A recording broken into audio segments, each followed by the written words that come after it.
on. Jadi gimpe ulun dah. Wabarakatuh. Aduh ya Allah ya Rabbi.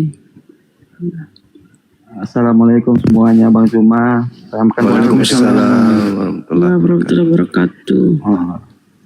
Ya sehat selalu ya semuanya buat semuanya di sini. Gimana Bang? Ada yang bisa dibanting? Itu yang barusan Oten naik tadi aja Bang, dibantingin. Panci-pancinya udah dibanting semua Bang. Impuls. Iya, itu makanya aku bilang sama host besok cari tahu bagaimana kabarnya teman kita itu. Iya Bang. Bang Cuma. Yang saya takutnya ya, ini Bang. Ya, Bang ya. Yang saya takut besok dia keluar sudah pakai baju daster. Pakai baju daster, pakai sepatu futsal, lari-lari depan rumah. Ini yang saya takutkan terjadi. Mudah-mudahan sih tidak. Saya pernah wawancara itu anak, memang dia ada gejala awal. Gejala awalnya itu, ya itu juga pernah jatuh dari sepeda waktu kecil. Bergeser paru-parunya, siksak, makanya dia kayak begitu. Ya dimaklumi aja lah. Iya. Oke Bang, saya turun dulu Bang. Ya makasih banyak Bang. Iya, makasih. Sehat selalu ya. Amin. Ya, Assalamualaikum. Waalaikumsalam warahmatullahi wabarakatuh.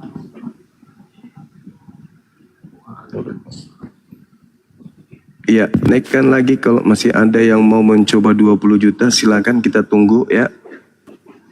Ya pasien-pasien, siapa tahu butuh beli beras gitu, kita bantulah.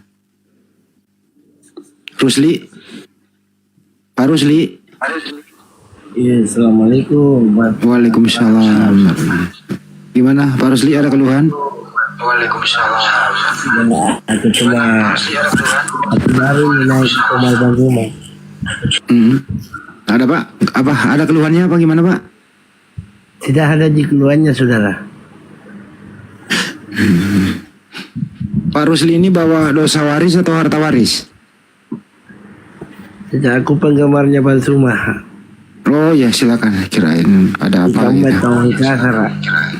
Oh singkat menjemai. Assalamualaikum warahmatullahi wabarakatuh. Waalaikumsalam warahmatullahi wabarakatuh.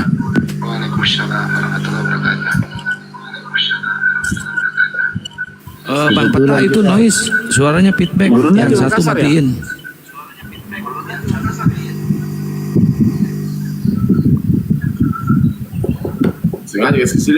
Terima kasih. Sudah Makassar ya? Belum. Oh, Jakarta. Jangan-jangan udah mau pindah KTP tuh? Ya. Ada musik.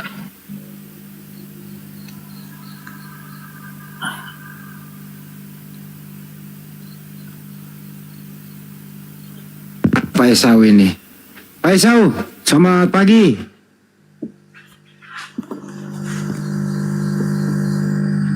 Pak Esau.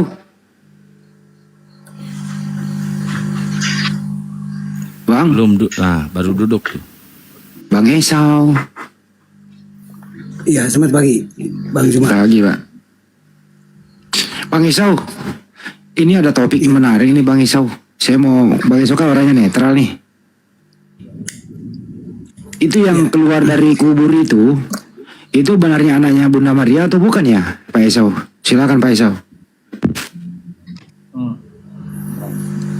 Yang jelas Isa Demasi itu tidak pernah dikubur.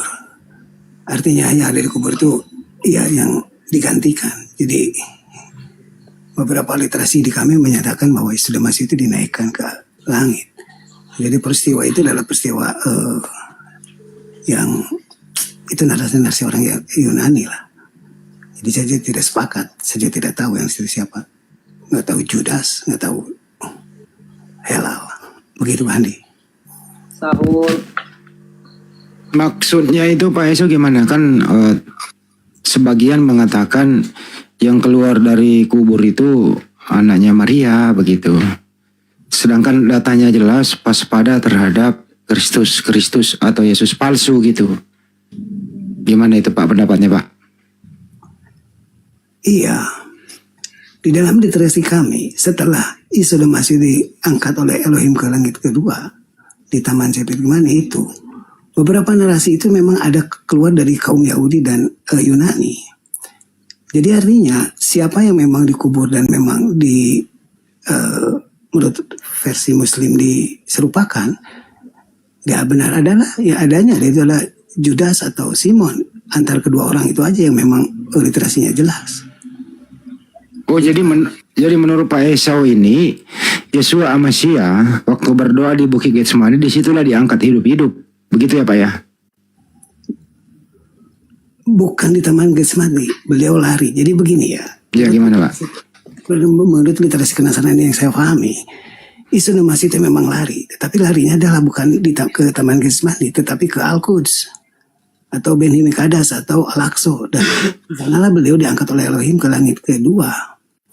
Karena di dalam beberapa literasi kami, perbatasan antara bumi dan langit itu hanya di Al-Quds. Dan ini juga tervalidasi oleh pihak Anda, yaitu di waktu Baginda mengalukan Isra Mi'raj.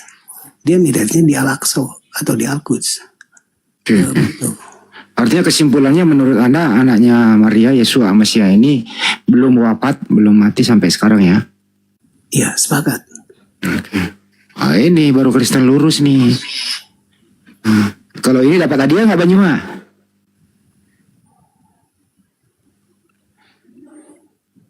Gimana, Ustaz Alif? Kalau gitu, Pak Esau kenapa Anda berbeda dengan Kristen yang lain? Kenapa Pak? Ya, secara kaum antara Kristen dan Nasrani itu memang berbeda. Kitab sucinya juga berbeda. Injil bukan Bible, Bible bukan Injil. Karena Injil ini seperti Anda ketahui adalah suatu bentuk pewahyuan yang memang oral sifatnya sama dengan Quran. Cuman tidak ditulis secara jelas. Maksudnya ditulis itu pewahyuan sama murid-muridnya. Nah, semasa kekhalifahan begitu Baginda meninggal, kekhalifahan itu adalah membuat suatu kodifikasi. Jadilah satu buku yaitu Quran. Berbeda dengan murid-muridnya sudah Masih.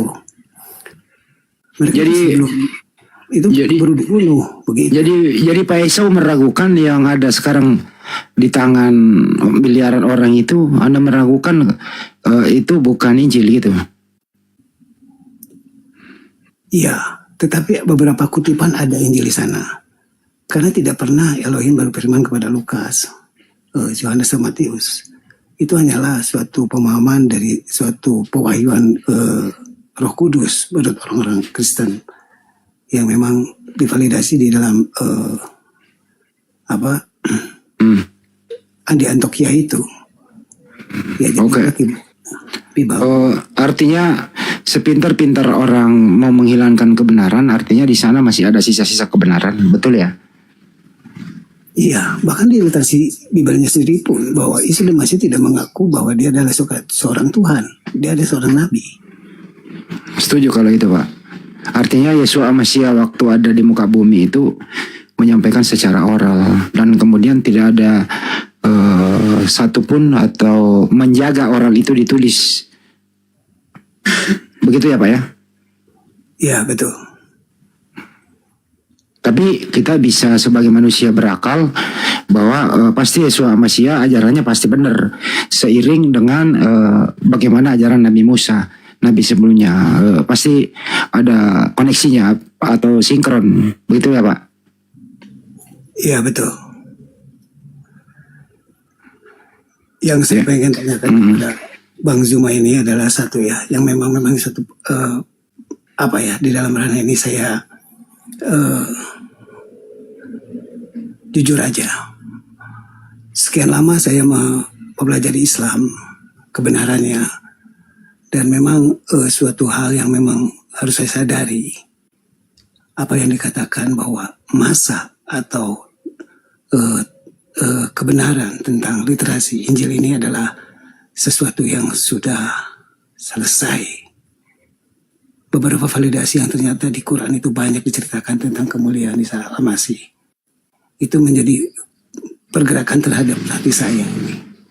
Saya memang menjadikan suatu pemahaman di dalam ketauhidan dan kebenaran tentang baginda Nabi Muhammad ini adalah suatu hal yang harus saya yakini kebenarannya, bukan hanya diimani, tetapi diikuti. Masya Allah. Ya tinggal ikrar aja Pak. Karena kita tahu Yeshua Masya itu kan mengajar 3,5 tahun. Syariat-syariatnya kan belum bisa kita implementasikan di zaman sekarang. Masih sangat terbatas toh Pak. Nabi Muhammad SAW kan melengkapi ini semua. Nabi terakhir. Ya udah tinggal ikrar aja Pak Esau. Mumpung di bulan suci Ramadan ini Pak. Itu sih. Semoga Abang Esau dapat hidayah. Itu sih dari saya. Makasih. Baik Bang Adi.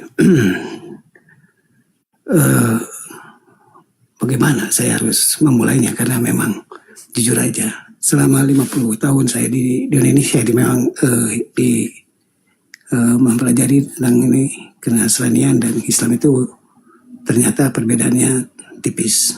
Tapi memang harus saya akui dari beberapa pemahaman dari komal-komal dengan rekan-rekan di apologet Muslim ini,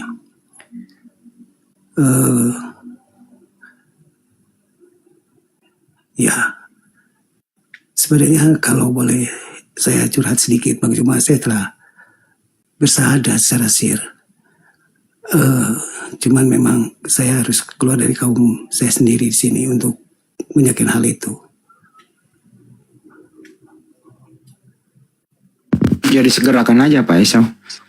Tapi ya kita di sini nggak ada pemaksaan dalam memeluk Islam ya. Tapi kalau secara narasi Anda itu sebenarnya Muslim. Secara berserah diri kepada Sang Pencipta. Ya tinggal memperlengkap syariatnya saja. Ya syariatnya itu yang pertama ya syahadat, sholat dan seterusnya ke bawah, kelima hukum. Itu Pak. Itu aja sih.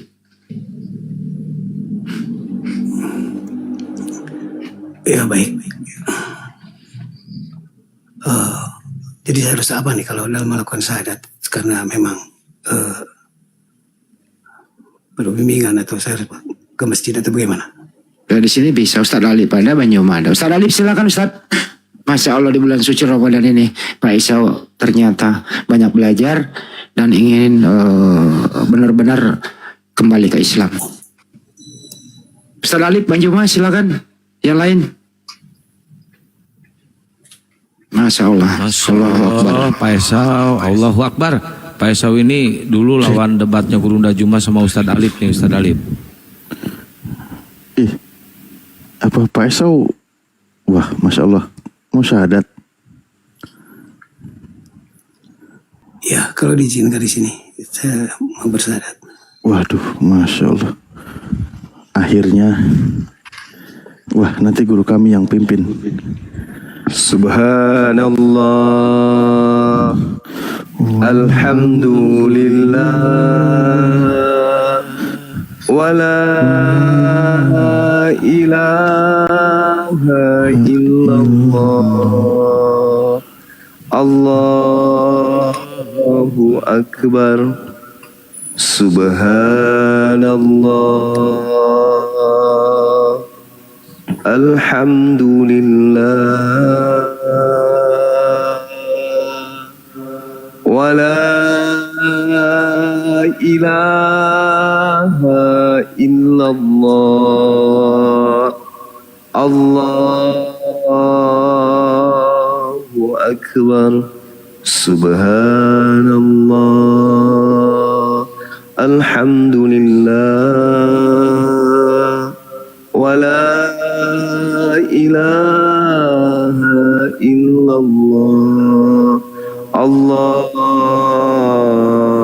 Akbar. Masya Allah, Masya Allah, Masya Allah. Allah Maha Besar, Allah Maha Besar. Tak ada yang bisa menghalangi ketika hidayah itu datang, karena hidayah itu adalah hak prerogatif setiap manusia. Allahu Akbar, Allahu Akbar, Allahu Akbar. Masya Allah. Ya, saya mendengarkan ya sepintas tadi saudara kita, sahabat kita Bang Esau ingin bersyahadat di bulan suci Ramadan ini. Allahu Akbar, Masya Allah. Apakah itu benar dari hati yang paling terdalam, saudaraku? Ya betul Bang Juma. Allahu Akbar. Lalu bagaimana dengan saudara-saudara jemaat-jemaat yang saudara pimpin selama ini? saya setelah keluar dari kaum saya sudah harus menyelamatkan diri saya sendiri. Sebelum menyelamatkan orang lain, saya harus selamat dulu. Begitu. Allahu Akbar, takbir. La haula wala quwwata illa billah. Masya Allah. Walillah. KTP saudara Esa ini apa? Jujur Bang Juma, demi Tuhan, KTP saya sudah saya rubah menjadi Islam. Allahu Akbar, Masya Allah, Masya Allah. Jadi saya mau mandiri, begitu. Allahu Akbar, Masya Allah. Ya, gimana sahabat-sahabat yang lain? Izin, Gurunda, tapi dia Iya. belum bisa open cam nih. Dia masih sedikit. Beliau kan udah sering kita kenal gitu lah. Nanti minta nomor teleponnya. Langsung aja Bang Juma. Itu mestinya bisa itu open cam. PSA open cam dong. Udah 500 organik itu followernya. Oh iya bisa ternyata. Saya undang itu, buka cam. Nih, saya temenin. Hari Jumat lagi bersyahadatnya, Masya Allah. Kita sebagai umat muslim kalau ada kesalahan Pak Esau mohon maaf ya karena sering berdebat dengan Pak Esau, terutama Gurunda Juma nih sering debat nih sama Pak Esau. Kadang ada emosi juga. Iya mohon maaf.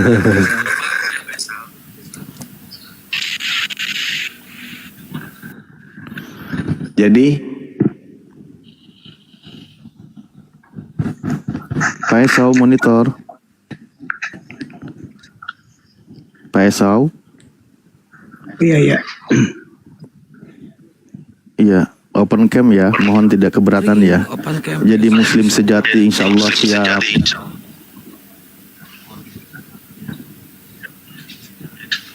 Cek Masya Allah Pak Esau. Allahu Akbar.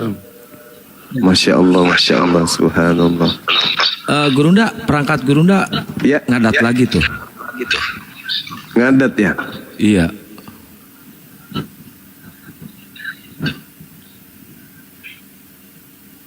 Cek satu. Udah beres.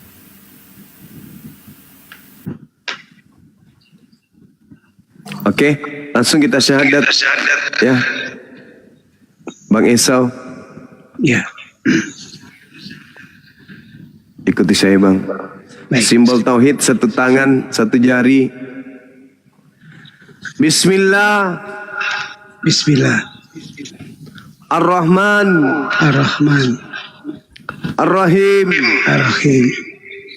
Dengan menyebut nama Allah Dengan menyebut nama Allah yang Maha Pengasih, yang Maha Pengasih, lagi Maha Penyayang. lagi Maha Penyayang. Asyhadu Ashadu Allah Allah ilaha ilaha illallah illallah wa asyhadu wa ashadu anna anna Muhammadan Muhammadan Rasulullah. Rasulullah.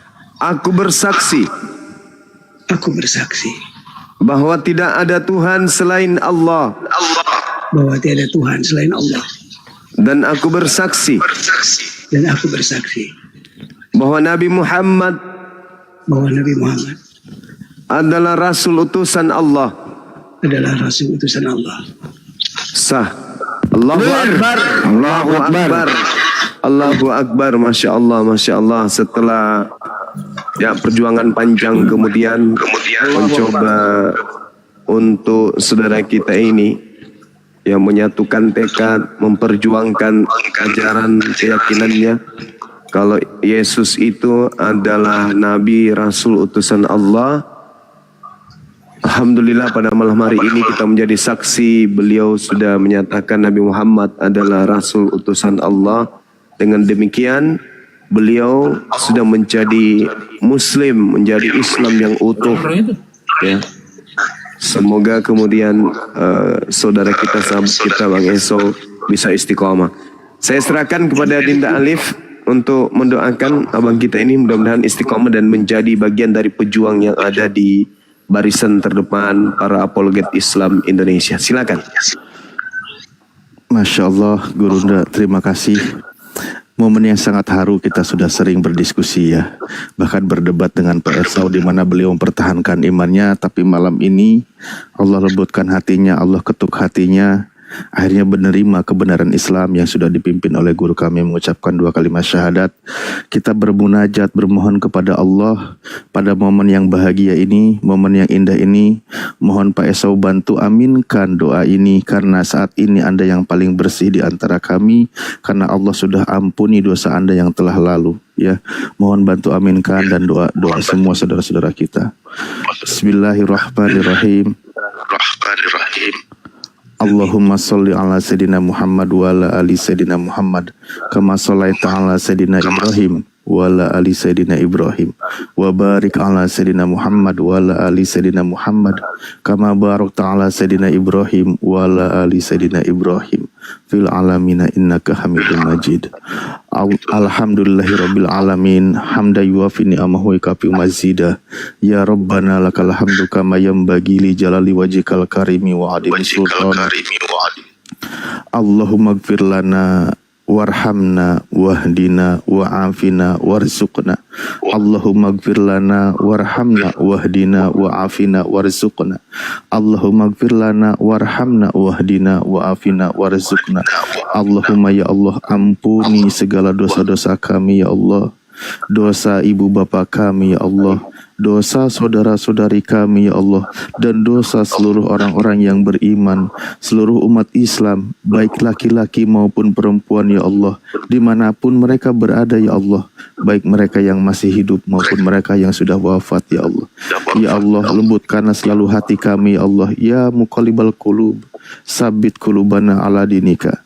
Ya Allah, Dat yang maha membulak-balikan hati, tetapkanlah hati kami ya Allah di dalam agamamu ya Allah, dan lembutkanlah hati orang-orang yang kami cintai ya Allah, terutama bisa jadi di antara kami atau mungkin di antara keluarga Pak Esau ini sampai detik ini masih ada yang belum menerima kebenaran agamamu ya Allah, yang masih menolak kenabian Nabi Muhammad SAW ya Allah. Ya Allah, kami mohon lembutkan hati mereka, lembutkan hati mereka ya Allah. Baik itu saudara terdekatnya, bisa jadi anaknya atau istrinya atau siapapun mereka, orang-orang yang dicintai oleh saudara kita yang baru saja mu'alaf ini ya Allah. Lembutkan hati mereka ya Allah, agar mereka ya Allah, Pak Esau bersama orang-orang yang dicintainya ya Allah, bisa berkumpul di kehidupan yang abadi nanti ya Allah, yaitu di dalam surgamu ya Allah. Rabbana la tuzigh qulubana ba'da idh hadaitana wa hab lana min ladunka rahmah innaka antal wahhab. Rabbana innaka jami'un nasi liyaumil la raiba fihi innaka la tukhliqul mi'ad. Ya Allah, janganlah Engkau jadikan hati kami ini rusak, jadikan kami menjadi orang yang berdosa, yang durhaka, yang ingkar ya Allah, setelah Engkau berikan hidayah kepada kami ya Allah. Sesungguhnya Engkau maha pemberi kebaikan ya Allah. Rabbana afrigh alaina sabra wa sabit aqdamana wangsurna alal qaumil kafirin wangsurna alal qaumil hasidin wangsurna alal qaumil munafikin. Ya Allah, berikanlah kepada kami kekuatan ketabahan ya Allah, kekuatan pendirian ya Allah, berdiri tegak dalam menjalankan amanah-Mu ya Allah, dalam syiarkan Islam ya Allah. Kuatkan kami ya Allah dalam menghadapi kaum-kaum kufar ya Allah, dalam menghadapi kaum-kaum munafik ya Allah, dan menghadapi kaum-kaum hasad ya Allah. Rabbana hablana min azwajina wa dzurriyyatina qurrata a'yun waj'alna lil muttaqina imama. Rabbana atina fid dunya hasanah wa fil akhirati hasanah wa qina adzabannar wa adkhilnal jannata ma'al abrar ya aziz ya ghafar ya rabbal alamin. Subhana rabbika rabbil izzati amma yasifun wassalamun ala mursalin walhamdulillahi rabbil alamin. Ya Allah, berakatil Fatihah. A'udzubillahi minasyaitonir rajim. Bismillahirrahmanirrahim. Alhamdulillahirabbil alamin arrahmanirrahim maliki yaumiddin. Iyyaka na'budu wa iyyaka nasta'in. Ihdinas siratal mustaqim. Siratal ladzina an'amta 'alaihim ghairil maghdubi 'alaihim waladdallin. Masya Allah, alhan wa sahlan Pak Esau. Alhamdulillah, di momen yang bahagia ini di bulan suci Ramadan, Anda akhirnya benar-benar dilembutkan hatinya mau mengucapkan 2 kalimat syahadat. Suatu kebanggaan buat kami. Kami senang itu karena apa? Bertambah saudara kami, bertambah orang yang ingin nanti saling tolong menolong dalam kebaikan dan saling mengingatkan ketika nanti kita tidak bertemu di jannah, kita saling merindukan insyaallah. Udahlah, saya nggak bisa panjang lebar lagi. Takbir. Allahu Akbar, Allahu Akbar, Allahu Akbar. Allahu Akbar.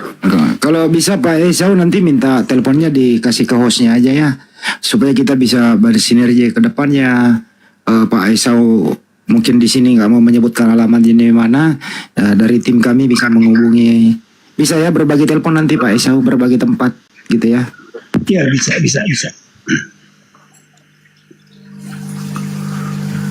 Silakan Kang kasih tahu Kang buat di DM nanti nomornya Kang.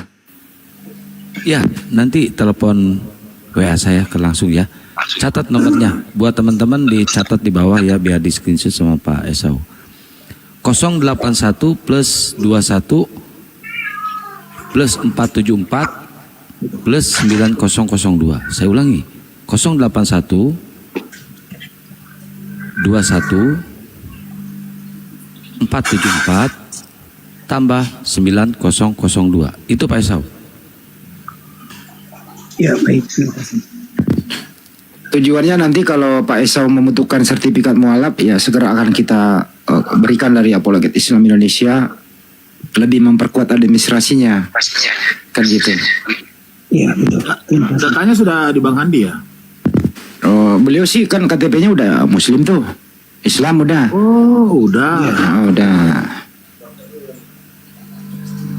Tapi untuk itu saya mewakili lah teman-teman, selama ini kita diskusi mungkin ada kata-kata tidak pantas beberapa bulan kemarin, udah mungkin mau setahun ya, belum setahun. Selama ini Pak Esau, mungkin Bang Juma atau siapapun mengeluarkan kata-kata tidak pantas ya, kami mohon maaf ya sedalam-dalamnya dari kami di sini. Oh iya betul, sama kita mohon maaf Pak Esau ya. Sebelum minta maaf kepada Bang Juma dan kepada kami kalau saya tidak ada salah. Ya, baik. Ya, Pak Esau saya maafkan. Karena Saya mohon maaf Pak Esau.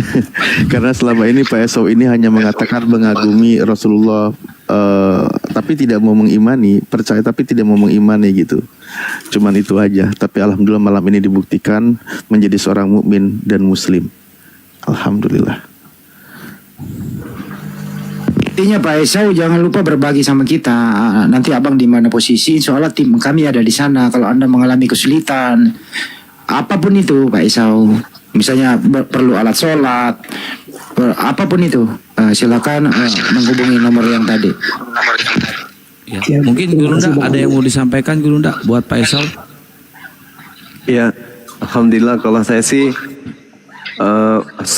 sangat berharap kemudian karena Bang Esau ini kan juga dalam berdiskusi juga berdata gitu kan ya. Saya berharap sahabat kita Bang Esau ini mau berdiri kemudian bersama dengan kita di garda terdepan, mengajarkan kemudian kepada saudara-saudara kita yang ingin memahami lebih jauh. Karena sebenarnya gini, banyak teman-teman kita non-muslim yang sebenarnya dalam hatinya sudah mengakui kebenaran Islam. Dengan kata lain, gugur ya keyakinan mereka sendiri. Meskipun itu belum mau kemudian menyatakan dengan jujur apa yang dibenarkan oleh hatinya ini. Mereka masih butuh kemudian tambahan-tambahan ilmu berupa argumentasi, data-data, contoh-contoh orang-orang yang percaya dan kemudian peduli, lalu kemudian menghabiskan waktu untuk mengkaji isi Bible, dan kemudian selanjutnya belajar tentang Al-Quran meski hanya terjemah. Mereka butuh ada yang menjadi contoh, ada yang menjadi penguat, ada yang menjadi alasan, sehingga mereka pun menyatakan bahwa apa yang dibenarkan hatinya itu harus betul-betul diaplikasikan dengan perbuatan, yaitu bersyahadat dan menjadi seorang mu'allaf yang istiqomah. Sekali lagi saya mengharapkan kalau misalnya Bang Esau ke depannya ada waktu untuk supaya hadir di sini, kita bersama berdiri paling terdepan untuk mengajarkan kepada anak bangsa bagaimana mengenal agama dan ajaran yang benar itu. Saya kira begitu dari saya. Sekian untuk sebentar, silakan. Bang Yuma, saya akan Masya Allah Bunda, barakallahu fiik. Bunda Mila luar biasa. mengenalkan ke ajaran Islam ini. Terima kasih. Iya Bang, Masya Allah, Masya Allah. Subhanallah. Guru nak kapan pulang? Saya rindu sekali nih. Insya Allah hari kalau bukan hari Sabat, hari Ahad. Lama-lama saya tidak cium kau. Cepat aku pulang. Iya kanda iya, Masya Allah. Allahu Akbar. Sebenarnya Pak Esau kalau boleh tanya udah baru detik ini mau syahadat atau memang sudah lama ingin bersyahadat Pak Esau? Itu dengan pertentangan hati di hati saya keluar dari kaum saya itu sebelum Ramadan. Karena saya memang menyatakan saya akan keluar dari kaum ini karena saya memang akan menganut Islam. Artinya, kalau orang sudah mau pindah keyakinan harus keluar dari kaum kami, maka saya lakukan itu. Secara sir saya sudah melakukan syahadat. Tetapi karena pertemanan dan ini, saya juga pengen ada pengakuan dari rekan-rekan sebagai sahabat untuk melakukan syahadat di sini. Jadi artinya seorang hidup saya menjalani kehidupan sebagai seorang Muslim Islam, begitu. Masya Allah. Kita ini bukan cuma sahabat Bang Esau, tetapi kita adalah saudara dunia akhirat. Amin. Amin. Terus saya tadi sedikit bertanya nih Bang Handi. Tadi Bang Handi mengatakan KTP-nya udah Islam ya? Beliau sih iya, coba tanya. Ya, Pak betul, Esau memang KTP-nya udah Islam. betul. Karena dari distrik Kok bisa? dari distrik Syabil ini tidak dibenarkan lagi dengan adanya literasi kepercayaan. Jadi saya harus mengambil satu sikap dan kan memang secara aturan itu harus ada nama agamanya yaitu Islam. Tidak mau dia di KTP-nya namanya Kristen. Oh gitu. Tapi keyakinan selama ini Kristen. Oh bukan, saya Nasrani. Oh Nasrani. Oh gitu. Oh ya karena kan di Capil kan tidak ada Nasrani ya, yang ada cuma Kristen ya Pak. Iya. Ya, betul. Sejak kapan itu KTP-nya Islam Pak yang tertulis? Sebelum Ramadan. Maksudnya sejak kapan itu KTP-nya yang tertulis itu Islam? Tahun lalu Pak, tahun lalu. Oh tahun lalu. Alhamdulillah. Ya berarti memang tanda-tanda itu sudah dari tahun lalu ya Pak Esau ya? Iya betul Pak. Soalnya gini Pak Esau ini dulu kan sering kita diskusi. Beliau itu kalau di zamannya di dulu Pak sebentar ya. Di zamannya Yesua masih hidup, ya Yesua benar, Pak Esau ini benar apa adanya di zaman itu. Dulu sering diskusi kayak gitu. Terus Banyuwa mengatakan zaman sudah berubah, Nabi Isa alaihissalam sudah nggak ada, adanya Nabi Muhammad SAW, Nabi terakhir. Disinilah selalu kita diskusinya di sana gitu loh ta. Betul ya Banyuwa ya, di sana ya poinnya. Iya betul. Saprili Ya syukran. memang kalau saya tidak salah Bang Adi, memang saya pernah mendengarkan juga Bang Esau itu, dia tidak pernah mengaku Kristen ya, tapi dia mengaku Nasrani. Nasrani, ya betul. Iya, Betul iya. kan, betul. Ya kalau boleh dikatakan ya Esau ini adalah aliran dari pendeta Buhira, Hawariun, kan begitu ya Banyuwa ya? Iya betul. Nah itu. Tapi sesudah itu syariatnya belum lengkap waktu itu. Ada Islam, ada Nabi Muhammad SAW. Inilah yang sering kita bawa Pak Esau, bahwa kembalilah ke Islam secara kafah. Karena Anda tidak akan pernah meninggalkan Nabi Isa alaihissalam atau Yesua Mesia kalau memeluk Islam. Disinilah perdebatannya selama ini bertahun-tahun. Gitu ta. Betul. Iya, iya.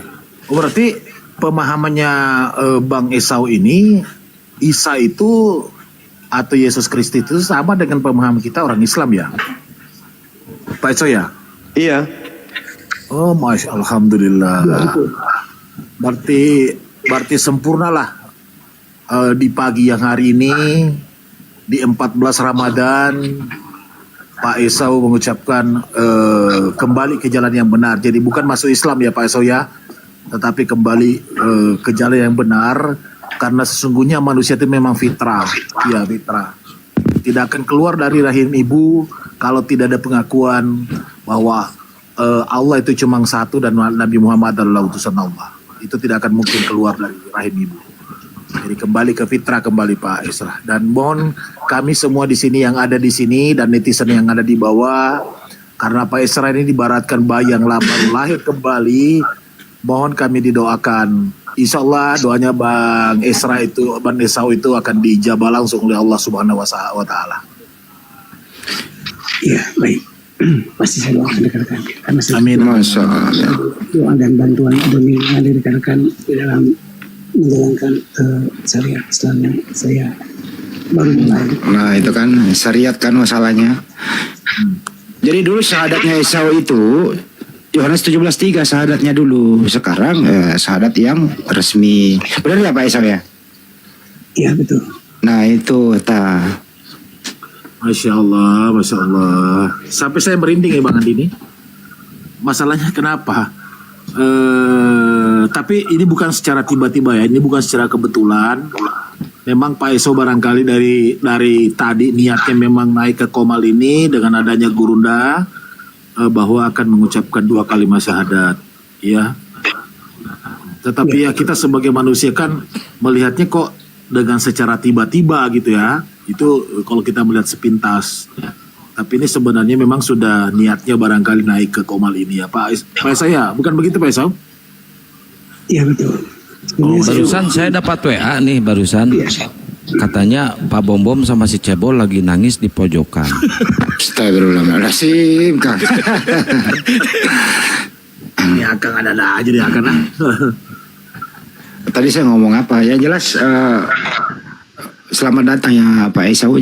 Insya Allah Pak Esau jangan segan-segan ya menghubungi kami apapun itu. Itu intinya Bang. Nanti akan saya hubungi WA tadi. Mungkin besok ya. Saya bukan puasa sekarang. Jadi saya mohon undur diri Bang Zuma dan rekan-rekan saya. Sebelum undur diri sudah ada nggak ayat suci Al-Quran, ayat-ayat pendek yang Anda hafal? Pasti ada nih. Sudah, saya punya Quran. Nah, itu kan. Bang Adi tanya. Udah sunat pastilah, nggak mungkin. Hawariun itu sunat. Nggak usah ditanya lah laki-laki dewasa. Hawariun sunat. Ya, Malu kita kalau nanya orang Hawariun itu sunat, malu kita. Sepertinya kita ini kafir nanyakan orang begitu, nggak perlu ditanya lah. Satu lagi Bang Esau yang saya tidak tahu, mungkin sering sudah Anda katakan di Komal-Komal ya. Yang saya mau tahu, apakah seperti Bang Esau ini di Indonesia ini ada semacam alirannya itu Pak? ya. Kaum Nasrani di Jawa Barat ini berbasis di Tasik. Oh ada ya. Ya. Mudah-mudahan lah Nasrani yang sealiran dengan Pak Esau yang selama ini mudah-mudahan juga dibimbing Allah, diberikan hidayah oleh Allah Subhanahu wa Ta'ala, bisa kembali ke jalan yang benar. Amin. Ya, doanya adalah sempurnakan syariat. Itu intinya Pak Esau. Benar-benar. Ya, betul. Satu dong ayat suci Al-Quran yang pendek aja Pak Esau. Kita mau dengerin yang pendek aja. Silakan. Bismillahirrahmanirrahim. Qul huwallahu ahad, Allahus samad. Lam yalid wa lam yulad wa lam yakul lahu kufuwan ahad. Masya Allah. Takbir. Allahu Akbar. Luar biasa ini. Ini kalau Allahu pelafasannya Akbar. Masya Allah. Lanjut. Ya kalau pelafalannya Bang Esau ini kayaknya udah lama sekali belajar ini. Udah mulai fasih dalam membacanya. Bahkan banyak barangkali teman-teman yang kalah dalam pengucapannya itu, pelafasannya. Saya kalah. Iya, karena kan Arab Maksud saya itu juga Bang Adi. Iya, karena kan Arab sama dengan Arab itu tidak terlalu baru, jadi saya bisa menghafal sedikit. Tapi berbelajar. Baik Bang Juma, Bang Handi dan rekan-rekan yang lain, terima Ya, kasih sekali. makasih saudaraku ya. Dan bantuannya kalau memang Oke, terima kasih. Selamat menunaikan ibadah puasa Pak Esau. Iya, iya. Assalamualaikum warahmatullahi wabarakatuh. Waalaikumsalam warahmatullahi wabarakatuh. wabarakatuh. Sama aku datang besok. Yang masih ingat ngototnya tuh, loh kalau memang percaya Rasulullah sholat Pak, kita ada sholat waktu. Saya juga ada sholat kata dia. Saya malah 7 waktu. Aduh mah ngotot terus. Tapi ya alhamdulillah ya sekarang udah hidayah. Ya, saya keras ke dia itu pada saat saya bertanya ke dia, Anda ini suku apa? Yesus itu kan untuk Bani Israel, Anda Bani apa? Oh ngeyel di situ beliau, Masya Allah. Oh seperti ya Guru ya? Oh ngeyel. Ngeyel. Pernah kami saling keras satu kali. Bersikeras satu kali, sekian banyak berdiskusi, sekali saya ingat itu kami ribut terkait itu tadi, suku itu tadi. Sempat beliau ngeyel di situ, tapi saya tahu sengeyel-ngeyelnya dia hatinya nangis pasti, karena dia nggak bisa kemana-mana. Taurat untuk Bani Israel, Yesus untuk Bani Israel, hanya keliling mutar-mutar. Tapi saya paham, orang ini cerdas. Orang ini kemudian punya hati. Hanya karena dia kemudian entah kenapa dia mengaku sebagai Nasorios, sebagai seorang Nasrani. Tapi ketika dia membantah ya pernyataan-pernyataan yang saya bawa dari data Bible, Yesus hanya untuk Bani Israel, Yesus berdoa untuk Bani Israel, Yesus bermujizat untuk Bani Israel. Kemudian saya tahu kalau hatinya lagi menangis, membenarkan ucapan-ucapan Bang Suma dan menolak ucapan sendiri. Itu saya tahu. Makanya sempat saya berdoa waktu itu, ya Allah orang ini kasih hidayah, karena dia sudah selangkah masuk Islam. Alhamdulillah malam ini kita saksikan doa kita diijabah oleh Allah, hatinya dilembutkan, Masya Allah. Mudah-mudahan beliau istiqamah dalam agama ini. Amin.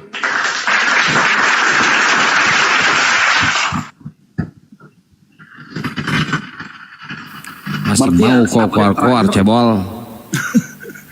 Berarti update terakhir ini selama kurang lebih 80 hari ini sudah ada sekitar 40 orang ya. Insya Allah. Itu yang terdata di Masya ini Allah. di Luar biasa. Belum yang lari sendiri ke masjid, Kanda. Iya, belum. Urus API saja ini. Kan? Iya. Insya Allah. Belum yang lari sendiri ke masjid. Belum. Kemarin juga ada yang WA saya, mana itu ya? Bentar, nanti lah. Ada yang mu'alaf juga. Tapi saya menarik tadi beberapa hari pembahasan Gurunda ini ya. Tentang adanya Yesus palsu dengan Yesus asli. Dulu, jangan dulu ke situ, ntar monolog. Oh iya, ketika ada. Iya, enggak ada minta wah. Tapi begini Banyo, baru kali ini ya saya apakah saya salah menilai ya, baru kali ini Banyuma itu agak sedikit terharu banget menuntun orang syahadat. Hanya Pak Esau ini loh dibanding yang sebelum-sebelumnya. Benar nggak ini Banyuma? Iya, karena memang saya pernah doakan beliau, Kanda. Nah itu dia. Pernah saya doakan beliau. Beda loh tadi cara membimbingnya dengan yang lain-lain beda banget. Kalau yang saya rasa loh ya. Ya. Iya, saya juga ngerasakan begitu Bang Adi. Ih, kalau kita satu rasa, emang kita satu suku sih. Telah coba deh, Pak.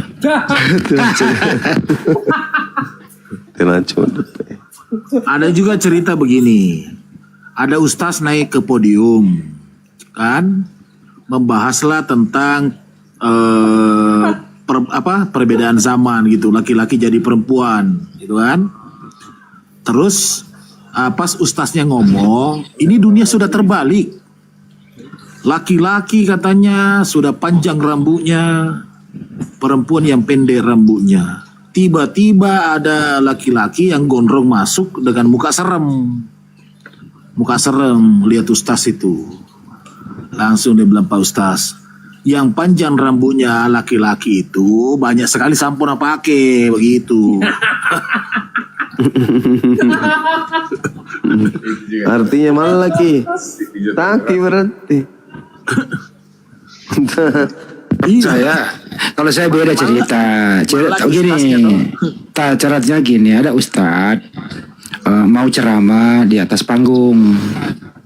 Terus kemudian baru dia berkata begini, baiklah kaum muslimat, judul ceramah pada malam hari ini yang saya sampaikan. Baru dia mau judul ceramahnya, terus ada yang lempar kepalanya. Langsung dia bilang, judul ceramah telah cuma dempa itu. Iya, berarti ada sejarahnya itu ya. Assalamualaikum warahmatullahi wabarakatuh. Waalaikumsalam warahmatullahi. Saya dari tadi belum assalamualaikum, nggak berani ganggu. Masya Allah. Gimana kabar, Bun?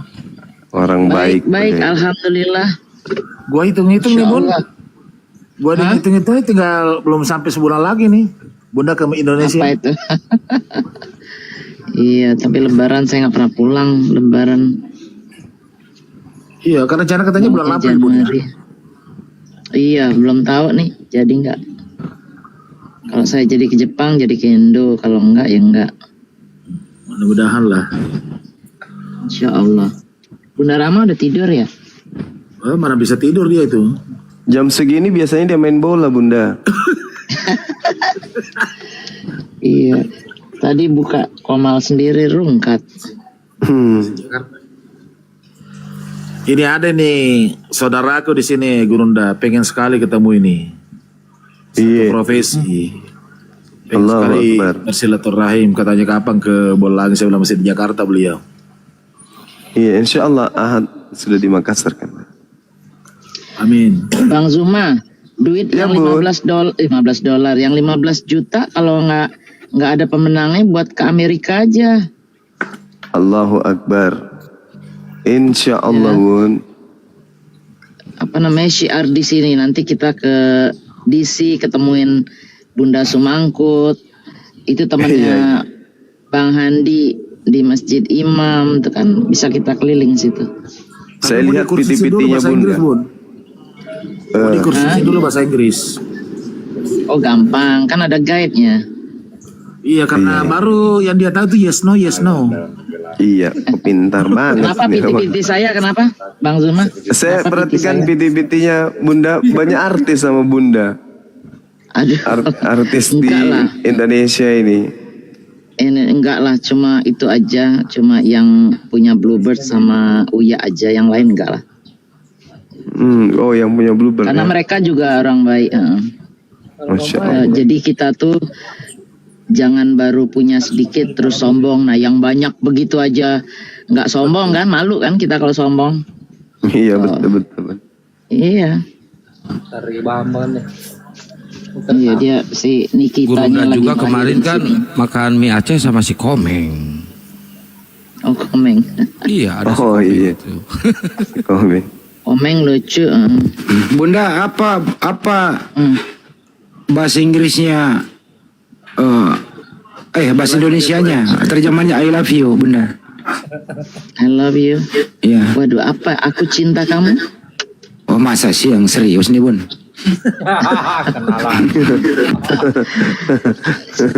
Bang Handi, jangan lebay Bang Handi. Dunia pertiktokannya saya lihat.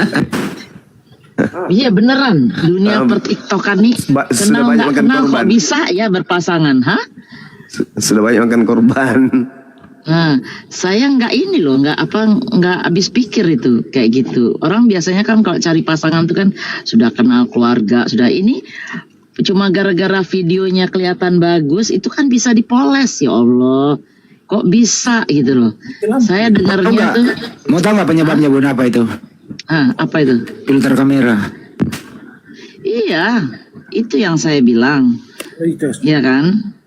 Bukan bebet bobot lagi, pokoknya kalau udah itu udahlah Bang Zuma, kita jangan ngegibah ya. Saya masih puasa, kalian belum. Saya siang ini. Tapi ujung-ujungnya nyesel Info juga buat Bun. besok jam berapa Bang Handi?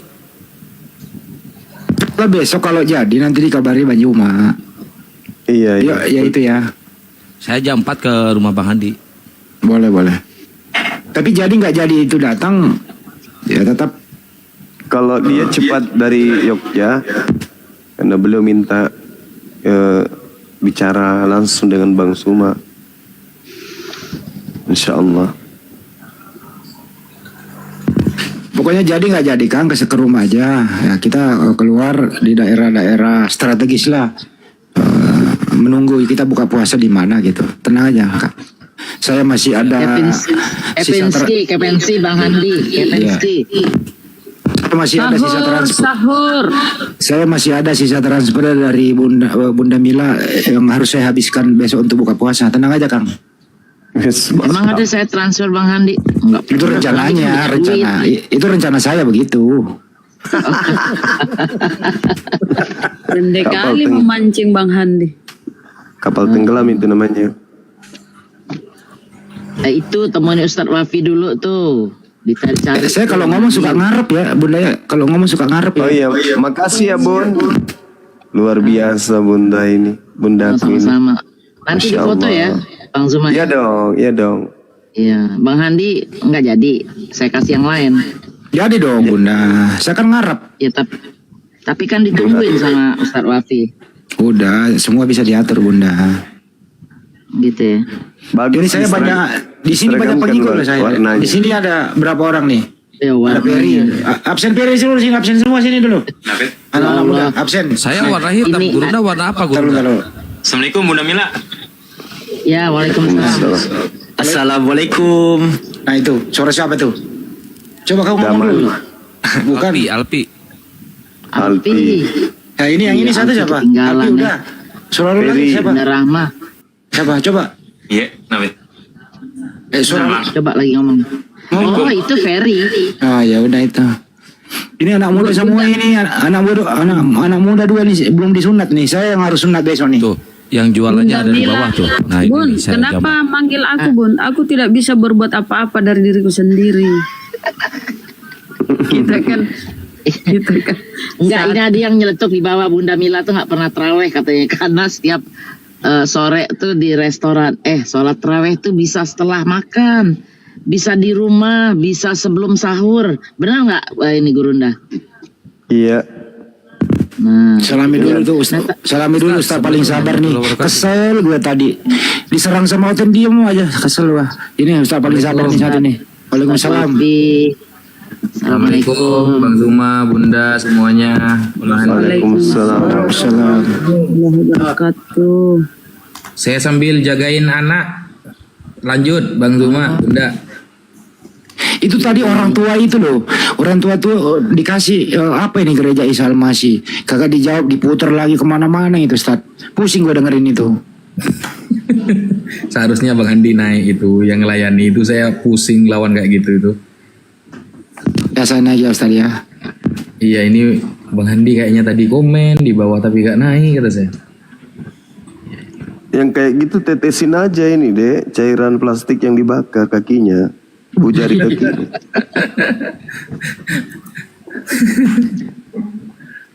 Aduh ya Allah.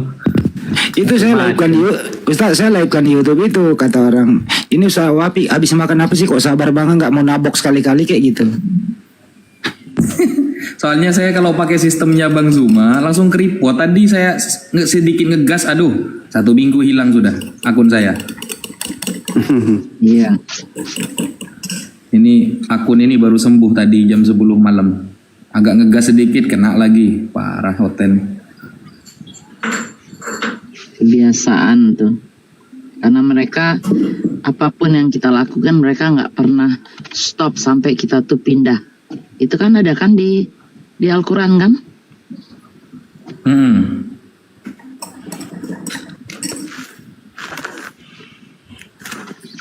Bunda Rahma iklan dulu dong.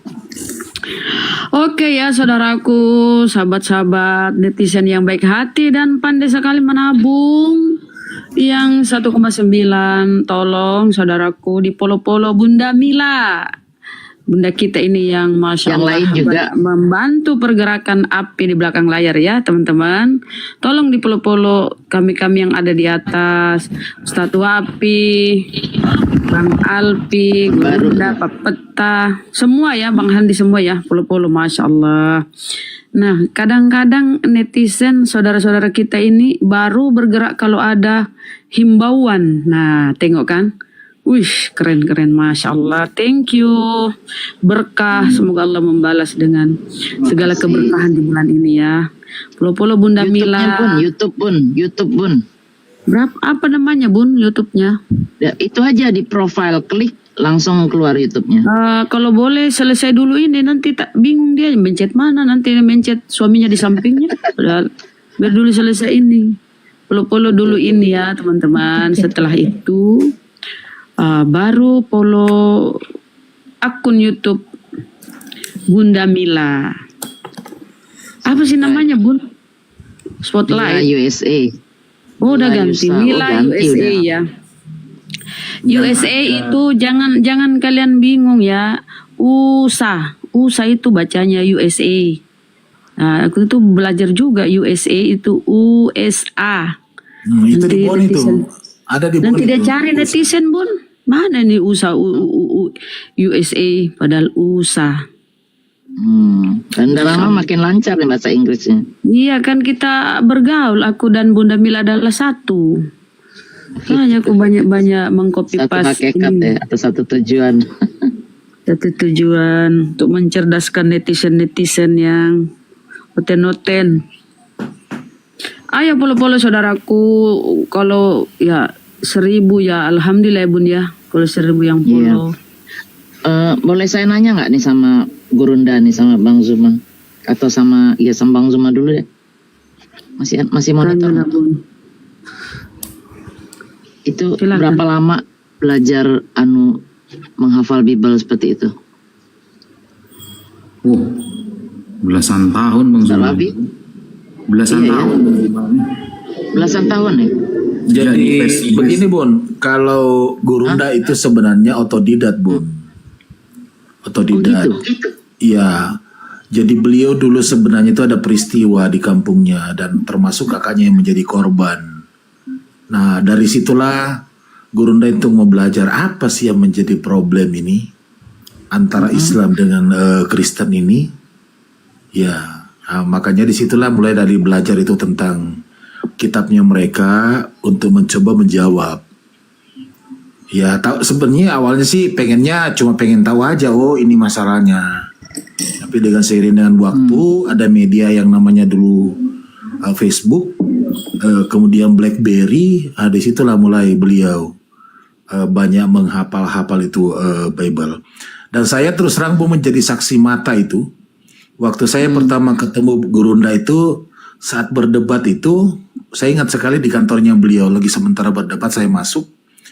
Dia ngoceh itu tentang ayat-ayat di Bible. Ini. Jadi saya sempat ngintip ngepret ini orang nih. Ya kan? Nah, terus beliau tanya, apa yang dicari? Ganda, saya bilang, tidak. Kamu baca Bible enggak? Itu enggak ada sama sekali. Memang betul-betul itu beliau sudah hafal di luar kepala beliau. Luar biasa. Gitu ya? Iya. Iya nih. Ini semua nih hebat-hebat saya lihat. Saya pengen tahu nih, kita yang baru mulai 4 bulan nih gimana nih Bun? Kapan kelarnya ya? Kalau 4 bulan itu masih Yohanes 17 ayat 3 Bu. Tapi kalau saya Ustadz, jadi umpamanya nih, saya dengerin nih Bang Zuma lagi bernarasi atau Bunda Rahma atau Ustadz Wafi atau siapa aja, itu nyangkut isinya, tapi Bible-nya ayatnya itu nggak nyangkut di otak saya, tapi isinya itu nyangkut. Jadi kalau saya bernarasi, saya pasti perlu asisten. Bunda Rahma tolong bacain tuh ayatnya gitu. Gak bisa sendirian. Jadi begitu, selalu begitu. Bisa nyangkut isinya umpamanya bahwa aku tidak bisa berbuat apa-apa terhadap diriku, atau bahwa Yesus itu nabi nabi, bukannya Jangan menuluh lah. banyak tuh ayat-ayatnya Jangan menuluh bunda. seperti itu kan? Hah? Jangan menuluh. Oh iya iya iya. Ya seperti itulah pokoknya. Artinya Bunda paham, tapi untuk tepatnya di mana tempatnya, nomor berapa? Ya itu yang belum ada bisa. ya. Oke Bun. Belum. Itu yang 530 itu bunda. Oh gitu. Ya.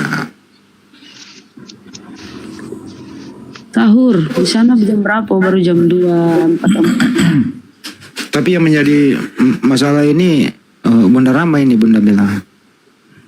Sampai sekarang itu ikan belum diputuskan digoreng apa dibakar yang dia beli di pasar. Bener kan aku bilang pasti keluarin ikan lagi. Ikan goreng. Mau goreng atau mau apa nih?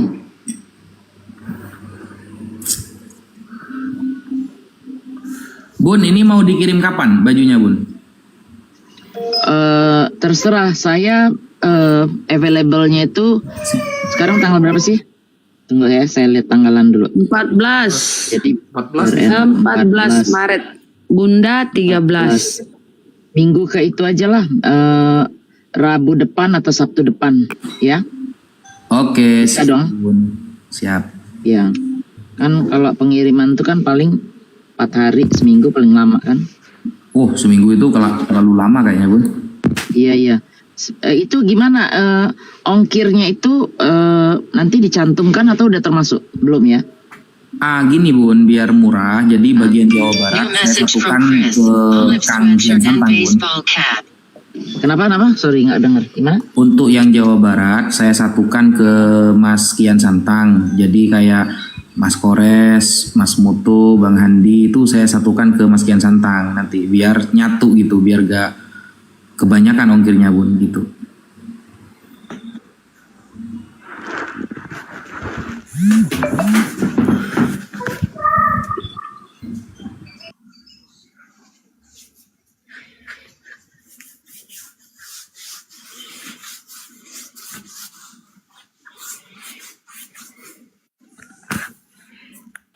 Berarti itu di total semua ongkirnya ya Ustadz ya. Nanti saya juga lihat di sini siapa aja yang dikirim ke saya melalui Ustadz Bapi. Kalau Itu misalkan kan Bang Handi, Mas Kores, Mas Mutu, Akang. ya. Nah, berarti yang Bang Zuma sama Ustadz Alif paling yang kena ongkir itu. kalau saya ketemu sama mereka, kalau sama Bang Hadi pasti ketemu, sama Ahimoto nih, sama Bang Kores nih.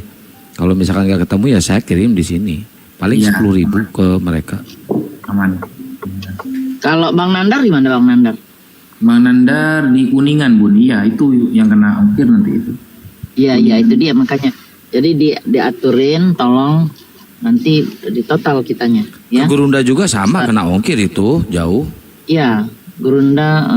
Tapi Kang, maksudnya kalau di total itu paling cuma 200.000 semuanya, murah kok. Iya. Ya, that's okay. It's okay. Lu kan pintar kan bahasa Inggris. Ya kalau cuma seperti itu Bun, anak saya bisa Bunda Rahma. Masa berbulan-bulan Ini- dengan Bunda Mila cuma it's okay? Siapa namanya Ustadz Wafi? Keponakan saya tuh masih kecil-kecil, nggak pernah belajar bahasa Inggris, tapi bisa. Nah itu gara-garanya nonton TV yang berbahasa Inggris selalu, tapi dicariin filmnya yang bener. Udah lancar pasti. Iya, apa listening? Listening, Pak ada D itu listening. Dia Bun, Pak D kan dapat juga kan Pak D. Agak jauh dia kan Pak D. Iya itu dia tuh. Saya lupa Oh tuh iya, namanya Ustadz Pak Wafi. Desugi. Mm-mm. Iya mana Pak Desugi ya? Kok jarang saya lihat Nggak di Komal? ngerti kemana dia. Nggak pernah ada. Jadi Jarang lewat kan. saya lihat di Komal sekarang. Itu kalau Pak Desugi, kalau di bulan suci Ramadan itu memang beliau tuh jarang muncul. Dia kebanyakan Bertapa. tadarusan. Dia bertapa ke goa. Dia Kemana dia? tadarusan. Dia Oh, rajin tadarusan kalau bulan tadarusan. suci Ramadan. Jarang. Oh, Masya Allah. Dari dulu selalu begitu beliau. Di gereja mana tadarusannya? Gereja Isal masih. Masjid. Oh, gereja Isal masih. Iya. Aja sama sih. Peta lempu ini yang mana ya orangnya ya? Saya kok tidak tahu. Iya udah lama kita dari Zoom, Ustaz, dari Zoom. Masa? Yang mana ya wajahnya ya? Tapi mohon maaf ini makanya saya stres Tas karena gue lagi ini sini tokennya habis nih, mati lampu, aduh stres. Oh iya. Ada nggak di grup Mas Peta Lempu ini? Ada, ini Tas. Cuma gelap karena ini. Kita dari Zoom. Namanya siapa di situ? Lupa saya sama wajahnya Pak Peta Lempu ini. Oh kita dari Zoom, di JCC dulu saat sering bareng. Oh, Pokoknya wajahnya itu Ustaz, ya mirip Pak Peta. mirip sama peta apa? Kalimantan. Pak Peta Lempu.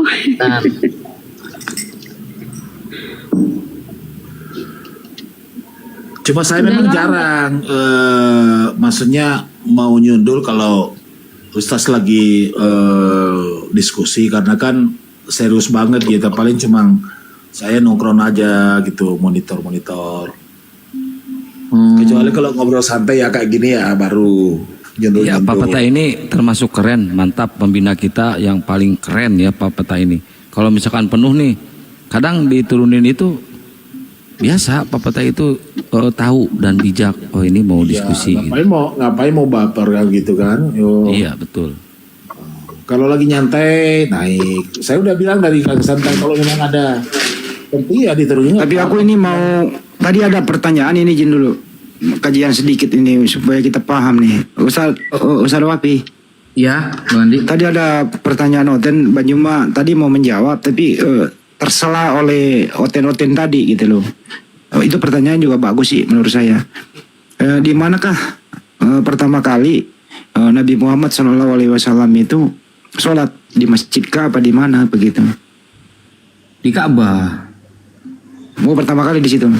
Iya, jadi begini, jangan dikira sholat itu ada ketika Nabi Muhammad Isra Mi'raj. Kan diceritakan kan begini, ketika Rasulullah Nabi Muhammad itu ada di Amul Hazn, tahun kesedihan setelah beliau ditinggal oleh Abu Thalib, pamannya yang menjaga beliau. Tidak lama kemudian beliau ditinggalkan oleh istrinya, istri tercinta Sayyidah Khadijah Al-Kubra. Kemudian Nabi Muhammad kan di Isra Mi'rajkan oleh Allah. Di Isra Mi'raj itu kan Nabi Muhammad mendapatkan perintah sholat 5 waktu. Sebelum itu, sebelum ada perintah sholat 5 waktu, Rasulullah itu sudah sholat malam 2 rakaat, dan itu sholatnya di depan Ka'bah. Lalu Nabi Muhammad dilempari kotoran, Nabi Muhammad diejek, dihina, dimaki. Itu sudah sholat beliau. Hingga suatu saat datanglah seorang kafir Quraisy mendatangi Sayyidina Abbas radhiyallahu an, mengatakan kepada Sayyidina Abbas, paman Nabi, yang saat itu Sayyidina Abbas masih kafir ya, masih belum masuk Islam. Ketika Nabi Muhammad sholat di depan Ka'bah, orang kafir Quraisy bertanya nih, wahai Abbas, siapa orang itu yang sedang sholat di depan Ka'bah itu? Lalu Sayyidina Abbas mengatakan, dia adalah keponakanku. Dia yang akan menguasai Rom dan Persia. Dialah yang akan mengalahkan Romawi dan Persia. Nah, dengan ini menjadi dalil bahwa Nabi Muhammad sebelum dapat perintah sholat 5 waktu, beliau tuh sudah sholat. Begitu Bang. Bukan yang disebut itu sholat 2 rakaat, kemudian di rumah 2 rakaat, atau sholat safar. Bukan itu Ustaz? Bukan, lain. Bukan ya? Lain ya? Yang mengajari Nabi Muhammad sholat, tata caranya, itu malaikat Jibril teman-teman. Sampean bisa dibuka di dalam kitab-kitab Sirah Nabawiyah yang mempraktekkan cara sholat, itu langsung malaikat Jibril. Oh, saya sambung Ustaz ya. Terkait dengan masalah sholat, karena saya pernah mendengar di sebuah perayaan Isra Mi'raj bahwa Rasulullah SAW itu sebelum Mi'raj itu katanya sempat sholat 2 rakaat di apa? Baitul Maqdis. Masjidil Aqsa, Baitul Maqdis ya. Benar ya, Ustaz ya? Betul. Jadi yang sangat jarang diceritakan oleh para pendakwah itu perjalanan Nabi dari Masjidil Haram ke Masjidil Aqsanya. Jadi ketika Nabi melewati tempat kelahiran Nabi Isa, Bethlehem, saat itu malaikat Jibril bertanya kepada Rasulullah, "Atadri aina sholaita?" Ketika itu kan Rasulullah disuruh sholat nih sama malaikat Jibril 2 rakaat di tempat kelahiran Nabi Isa di Bethlehem. Nah, lalu malaikat Jibril bertanya, "Atadri aina sholaita?" Kamu tahu nggak Muhammad, kamu sedang sholat di mana? Kemudian Nabi Muhammad mengatakan, "La, tidak tahu wahai Jibril." Lalu malaikat Jibril mengatakan, "Hadzal makan haitsu wulida Isa." Ini adalah tempat di mana Isa dilahirkan. Nah, itu sholat. Dan sebelum Nabi Muhammad diangkat ke Sidratul Muntaha, beliau juga mengimami doa dengan sholat dengan para nabi yang lain. Jadi wajar ketika para ulama itu berpendapat Nabi Isa adalah sahabat Rasulullah. Nabi Isa itu termasuk sahabat Rasulullah. Kenapa? Karena definisi sahabat adalah orang yang pernah bertemu Nabi dan dia belum mati, dan dia beriman kepada Rasulullah dan mati dalam keadaan beriman. Nabi Isa ketika bertemu Nabi Muhammad, beliau belum meninggal. Dan nanti ketika Nabi Isa turun ke dunia, sesuai di dalam surah Az-Zukhruf ayat 61, "Wa innahu la'ilmul lisa'ah fala tamtarunna biha." Sesungguhnya turunnya Isa menjadi pertanda akan datangnya hari kiamat, maka kamu jangan ragu atas kabar tersebut. Nah, Nabi Isa nanti ketika turun ke dunia sebagai nabi dan sebagai umat Rasulullah dan sebagai sahabat Rasulullah SAW, karena pernah bertemu Nabi dalam keadaan tidak mati. Begitu Bapak Peta Lempu. Oh sih. Terus yang kedua, Ustaz, terkait dari tadi Abu Thalib ya, paman Rasulullah SAW. Kan selama hidupnya Rasulullah, dia kan menjadi benteng. Beliau kan yang menjadi benteng. Nah, kira-kira posisinya nanti di hari kemudian itu bagaimana dengan paman Rasulullah ini? Jadi ada kitab yang menerangkan tentang keadaan Sayyidina Abu Thalib. Namanya kitab Asnal Matalib fi Najati Abi Thalib, yang ditulis oleh Syekh Ahmad Zaini Dahlan. Abu Thalib masuk surga. Kenapa masuk surga? Bayangkan, beliaulah yang membela mati-matian Rasulullah.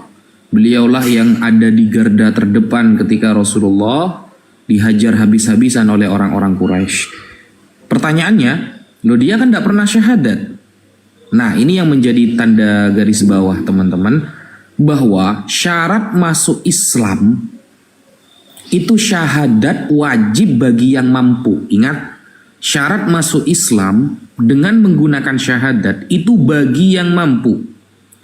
Bagi yang ada uzur tidak mampu, maka tidak wajib pakai syahadat. Misal ada orang bisu, dia tidak bisa melafadzkan kedua kalimat syahadat, maka dia bisa dengan menunjukkan dirinya itu sholat, puasa, beriman, dengan gerak-geriknya itu sudah masuk. Nah, Abu Thalib tidak melafadzkan syahadat karena saat itu ada uzur syar'i, ada uzur dia. Apa uzur dia? Karena andaikan Sayyidina Abu Thalib itu terang-terangan masuk Islam, melafadzkan syahadat, maka dia akan dibantai nanti oleh orang-orang kafir Quraisy. Jadi selama dia menjadi orang Quraisy, tidak terindikasi ikut Nabi Muhammad, dia masih berwibawa saat itu, masih bisa menjaga Nabi Muhammad. Maka itu menjadi uzur syar'i. Begitu Bapak Peta Lempu. Oh iya.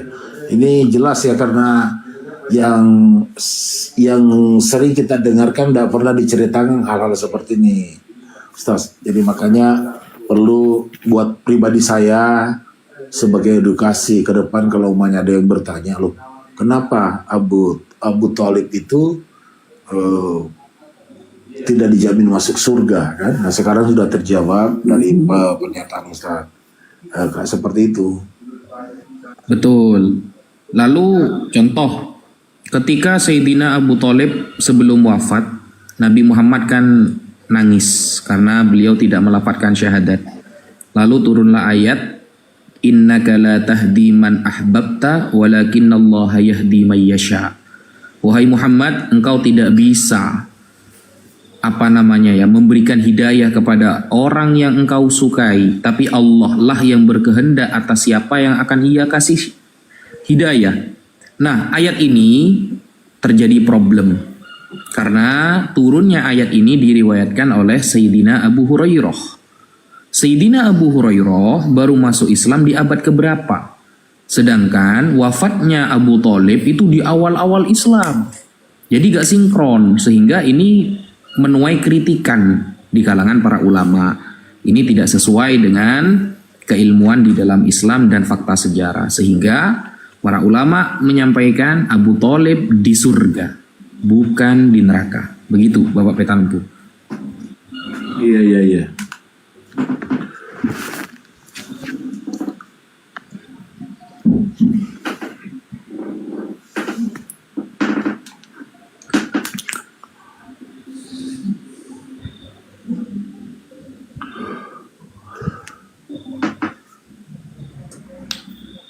Lo kok didiamin?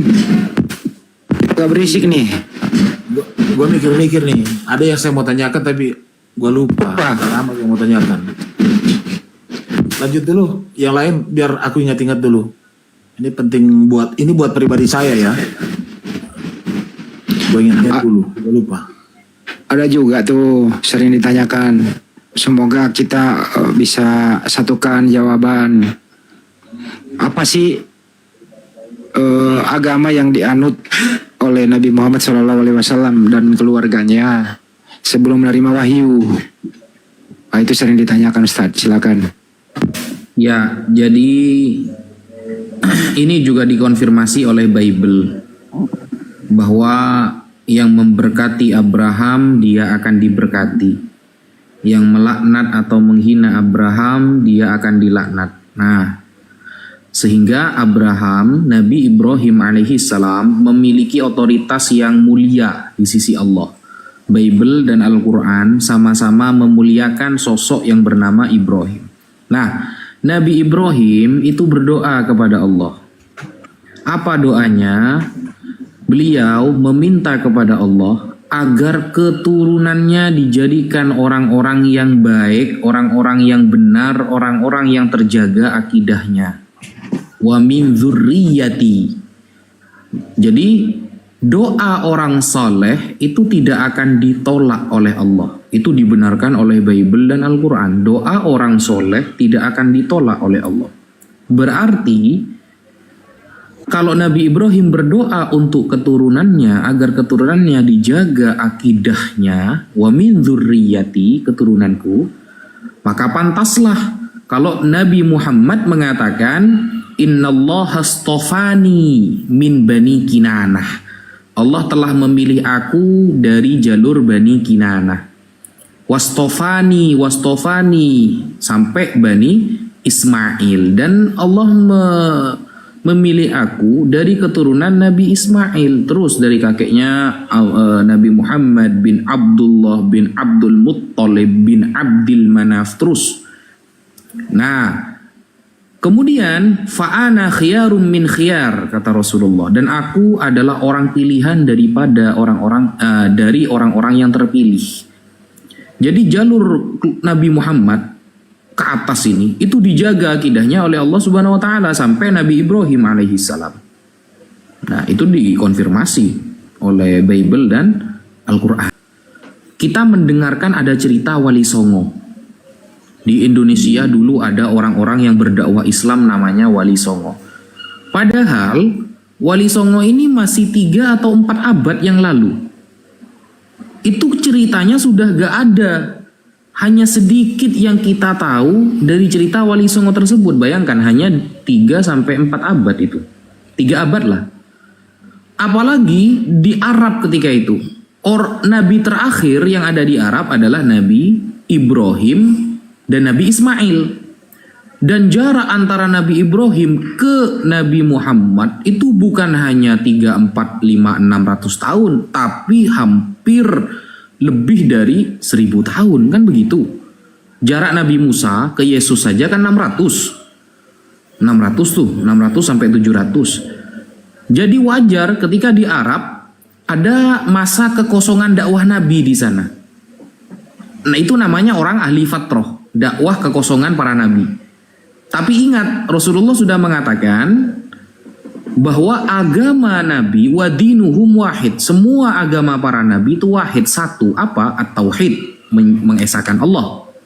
Sehingga tidak akan pernah Anda temukan ayah Nabi Muhammad Abdullah dengan ibu beliau Sayyidah Aminah menyembah berhala. Nggak akan ada itu datanya. Nggak akan ada.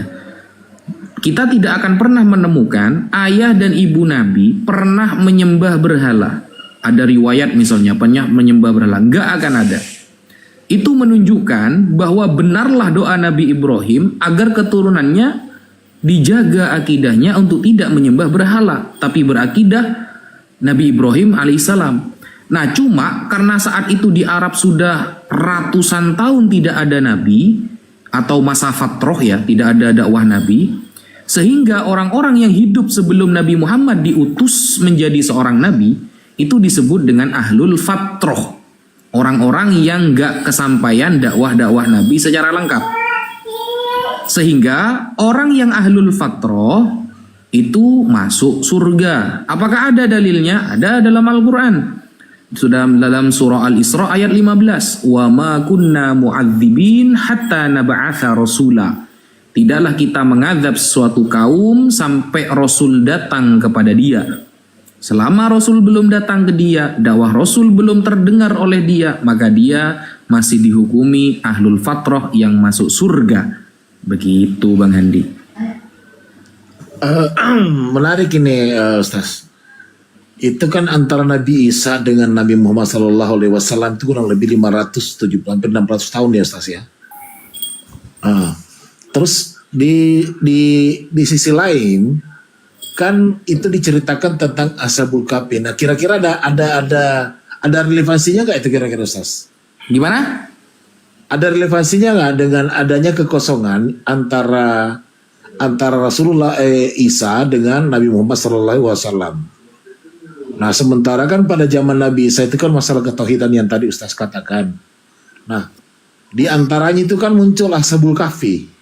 Itu yang Ustaz tadi masuk itu di masa apa gitu? Bukan termasuk itu ya Ustaz ya? Masa fatroh. Iya.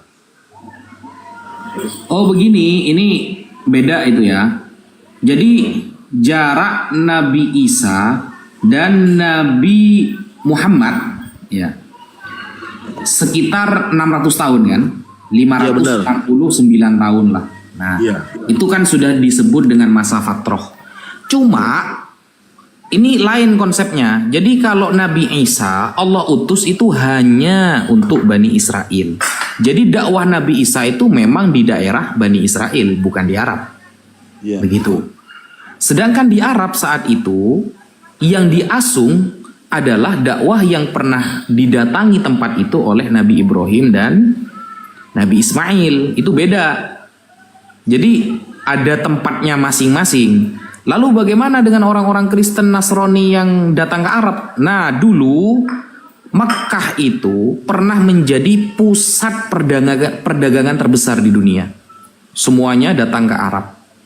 Nah, dari sana datanglah orang-orang kemudian dari kalangan Bani Israel ke Arab untuk berdagang. Sehingga perdagangan yang terjadi itu menyebabkan ada beberapa bahasa yang masuk di Arab. Kayak bahasa Kistos. Itu kan bukan bahasa Arab aslinya, serapan kan. Lalu masuk di dalam Al-Quran. Jadi Al-Quran itu juga mengandung bahasa serapan juga. Nah, karena dulu Mekah pernah menjadi tempat perdagangan terbesar di saat itu, sehingga orang-orang yang ada di Yerusalem datang ke Arab, berjualan, berdakwah. Tidak sedang mendakwahkan dakwah Nabi Isa, beda. Karena Nabi Isa itu cuma ya sudah di Bani Israel. Kewajiban beliau ya di Bani Israel. Adapun orang Bani Israel kemana-mana menyebarkan dakwah Nabi Isa itu urusan beda. Nah, sedangkan di Arab sendiri saat itu adalah Nabi Ibrahim dan Nabi Ismail yang jaraknya lebih jauh. Itu beda itu. Begitu Pak Peta Lempu. Enggak, oke Ustaz. Yang saya maksudin tadi yang 7 pemuda itu Ustaz. Itu kan dalam kisahnya itu 7 pemuda itu kan juga mentauhidkan Allah. Itu kan Ya, jedanya itu Ashabul Kahfi antara itu. gimana Ashabul Kahfi itu? Ashabul misalnya- Kahfi itu. Iya ya, yang 7 pemuda itu yang bersama dengan anjingnya itu kan? Iya, itu di zaman Nabi Isa beliau. Mereka itu di zaman Nabi Isa. Jadi sekelompok pemuda beriman yang hidup di tengah masyarakat penyembah berhala saat itu. Dan raja yang berkuasa saat itu kan Raja Dicyanus. Seorang raja yang kejam penyembah berhala saat itu. Nah, mereka karena dari kalangan Bani Israel, dari kalangan masyarakat di kalangan Bani Israel, mereka itu sampai kabur ke tengah goa, di dalam goa untuk menyelamatkan keimanannya, karena saat itu dia dipimpin oleh Raja Dicyanus yang dia adalah penyembah berhala dan dia sangat kejam. Oh tapi maksudnya Ustaz itu ceritanya yang 7 pemuda itu hidup di pengajaran Isa Al-Masih ataukah di zaman Isa Al-Masih? Di setelah zaman Nabi Isa Al-Masih itu. Oh gitu, artinya setelah Nabi Isa terangkat ya Ustaz ya? Ashabul Kahfi itu hidup pada Raja Dicyanus beberapa ratus tahun sebelum diutusnya Nabi Isa. Sebenarnya itu sebelum diutusnya Nabi Isa. Sampai mereka bangun kan berapa ratus tahun. Berarti ini Ashabul Kahfi sebelum Nabi Isa.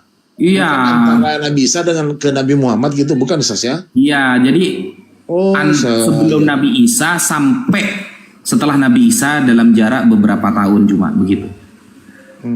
Iya. Yang saya tahu seperti itu.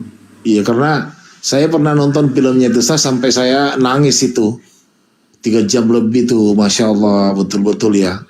Saya Jadi yang kayaknya Pak Peta Lempu, Raja Dicyanus itu kan Romawi itu kan. Romawi kan memang terkenal penyembah berhala dulu. Dan itu kan sebelum Nabi Isa. Iya. Oh ya berarti udah paham. Saya tuh nyangkanya setelah Nabi Isa, antara Nabi Isa dengan Nabi Muhammad. Jadi maksudnya terjadi kekosongan di situ karena tidak ada pengutusan Nabi. Makanya tetap ya namanya ketauhidan itu ada benang merah gitu tersambung dengan munculnya 7 pemuda ini. Gitu. Iya, tapi ada juga riwayat yang mengatakan beliau ini hidup setelah Nabi Isa, ada juga sebenarnya. Jadi begini, orang Kristen nih ya, itu mengatakan bahwa Al-Quran ini niru-niru Bible mereka karena Ashabul Kahfi ini disebutkan adalah pemuda dari Efesus di zaman Nabi Isa. Begitu, ada pemuda Efesus berapa orang gitu yang dia ada di dalam goa, kemudian dia tertidur beberapa ratus tahun. Itu dikait-kaitkan dengan orang-orang yang ada di Efesus. Iya kan, yang 7 pemuda itu kan anak punggawa-punggawa Romawi semua kan Ustaz kan? Kalau menurut kisahnya itu kan anak-anak, maksudnya orang-orang terpandang semua lah dari kalangan Romawi waktu itu kalau saya dengar di film itu. Mereka orang-orang soleh.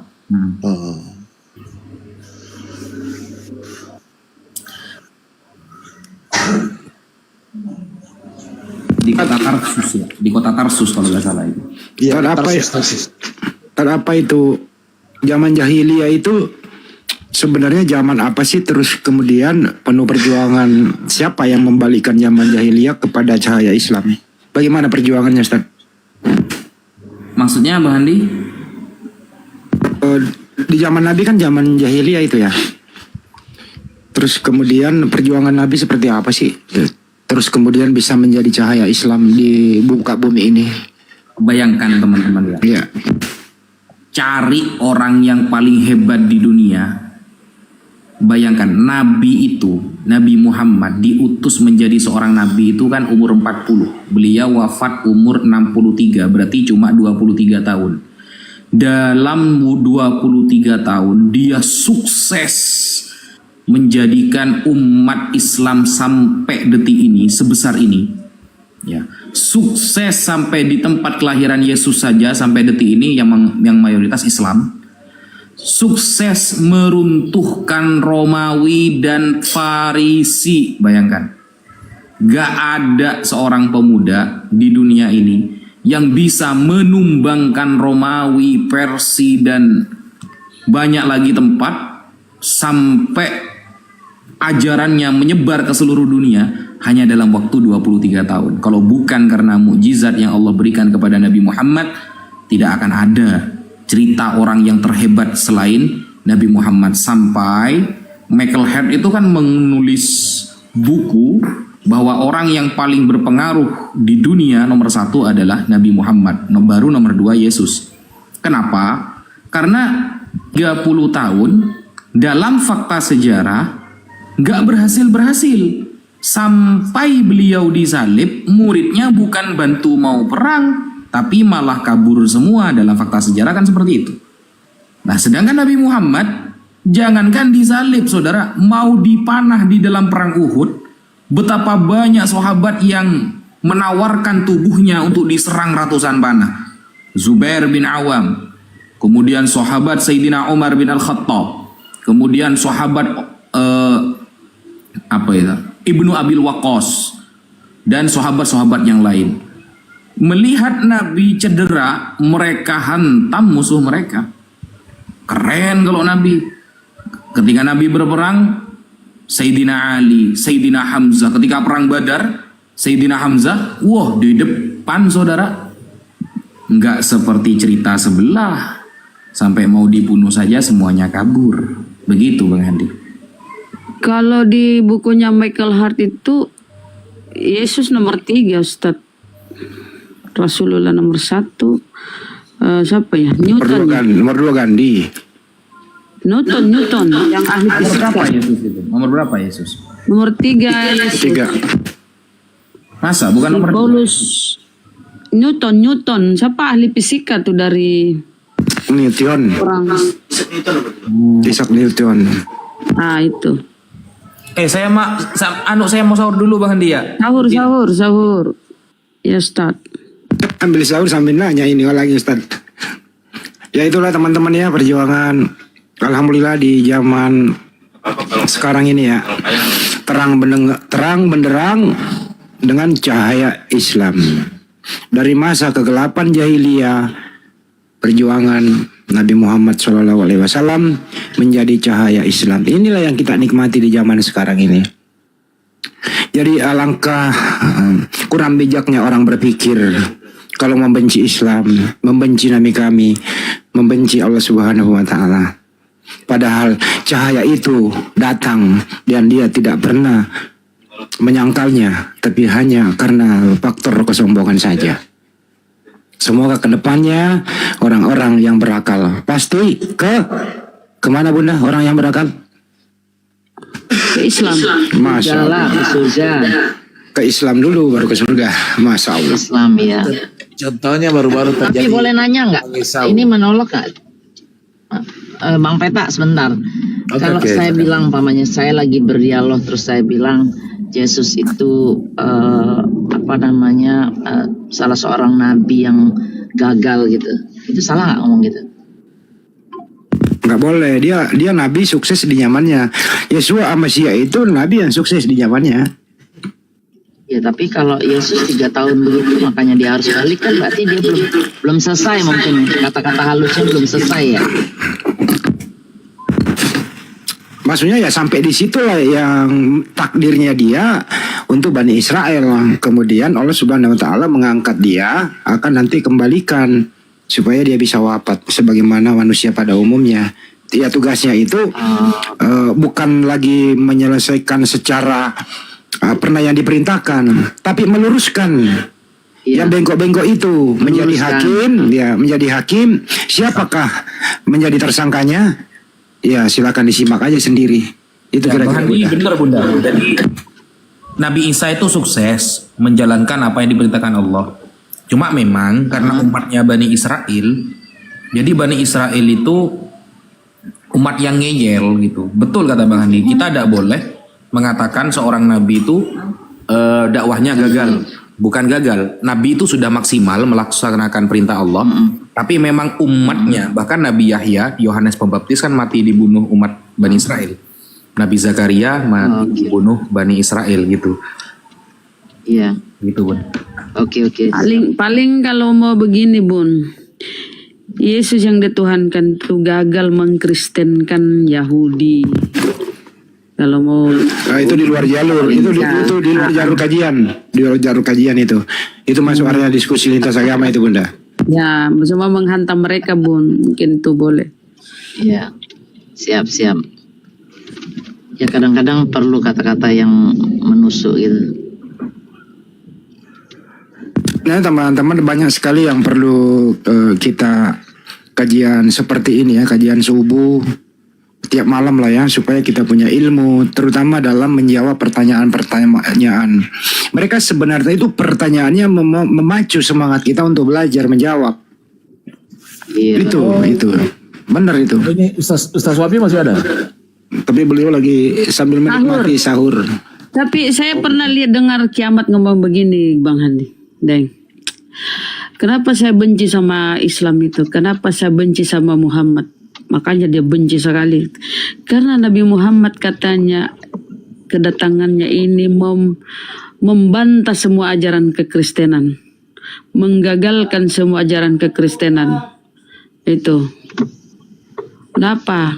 Di dalam kekristenan. Ibu sudah makan mau kena. Di dalam kekristenan Yesus disalib. Di dalam Al-Quran itu dibantah. Itu dibantah oleh Muhammad itu kan. Wa makataluhu wa masal. Itulah kenapa dia benci sekali sama Nabi Muhammad. Kalau begitu benci aja sekalian Nabi Isa alaihissalam itu, karena semua para nabi itu mulai dari Nabi Adam sampai Nabi Muhammad sallallahu alaihi wasallam itu terstruktur, cuman syariatnya saja yang tidak sama. Tapi basicnya, intinya adalah mereka semua tauhid. Jadi kalau begitu benci aja semua para nabi, jangan hanya Nabi Muhammad aja. Kan begitu. Konsisten dong kalau benci semua Nabi Adam sampai Nabi Muhammad, karena mereka ini semua satu keturunan dan basicnya tauhid, sembahnya cuma satu. Jangan Nabi Muhammad saja, begitu kira-kira Bunda. Dia tidak sehat kan? Aku menganggapnya dia tidak sehat. Otaknya ini miring. Kenapa yang mau mengatur kan? Karena membenci Nabi Muhammad Shallallahu Alaihi Wasallam itu sama dengan membenci semua para nabi. Menyebut nama Nabi Muhammad Shallallahu Alaihi Wasallam dalam tahiyat kita sholat itu sudah mewakili semua para nabi.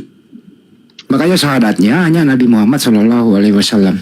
Itu sudah mengiyakan, mengakui bahwa Nabi itu juga mulia di sisi Allah Subhanahu Wa Taala. Itulah syahadat di sana. Jadi kalau membenci Nabi, intinya ya benci semua nabi yang pernah ada. Itu kira-kira. Benar nggak Ustaz Wapi? Betul. Dan kita umat Islam tidak pernah benci sama Yesus. Betul Bang Andi? Kita muliakan dia kok. Makanya gak ada agama yang mengakui dia sebagai Mesias itu kecuali hanya Islam. Iya. Yahudi aja nolak. Oh ini sambil makan Pak Ustaz. Ustaz itu ada pernah diskusi yang dijadikan sebagai framing, entah benar atau tidak. Kalau tidak salah di dalam surah apa gitu loh diangkat. Ada nggak di dalam Al-Quran yang mengatakan Qala Ta'ala? Qala Ta'ala. Iya.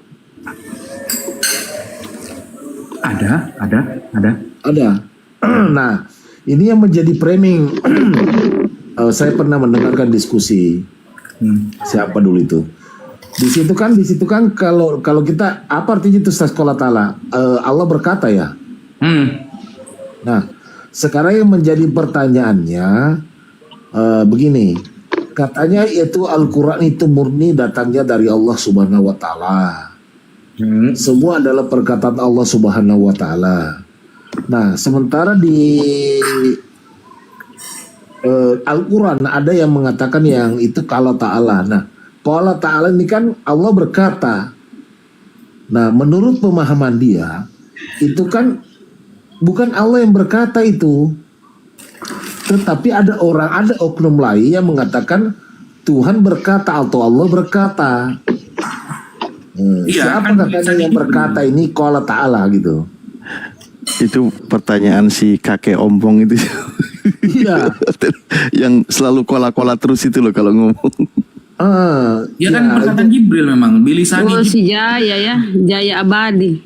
Ya itu kan dijadikan framing Ustaz, bahwa kalau begitu berarti kalau begitu katanya berarti Kucing. semua yang ada di Al-Quran bukan semua murni itu perkataan dari Allah. Ada perkataan lain. Enggak. Gimana itu Ustaz itu? Lanjut Alif.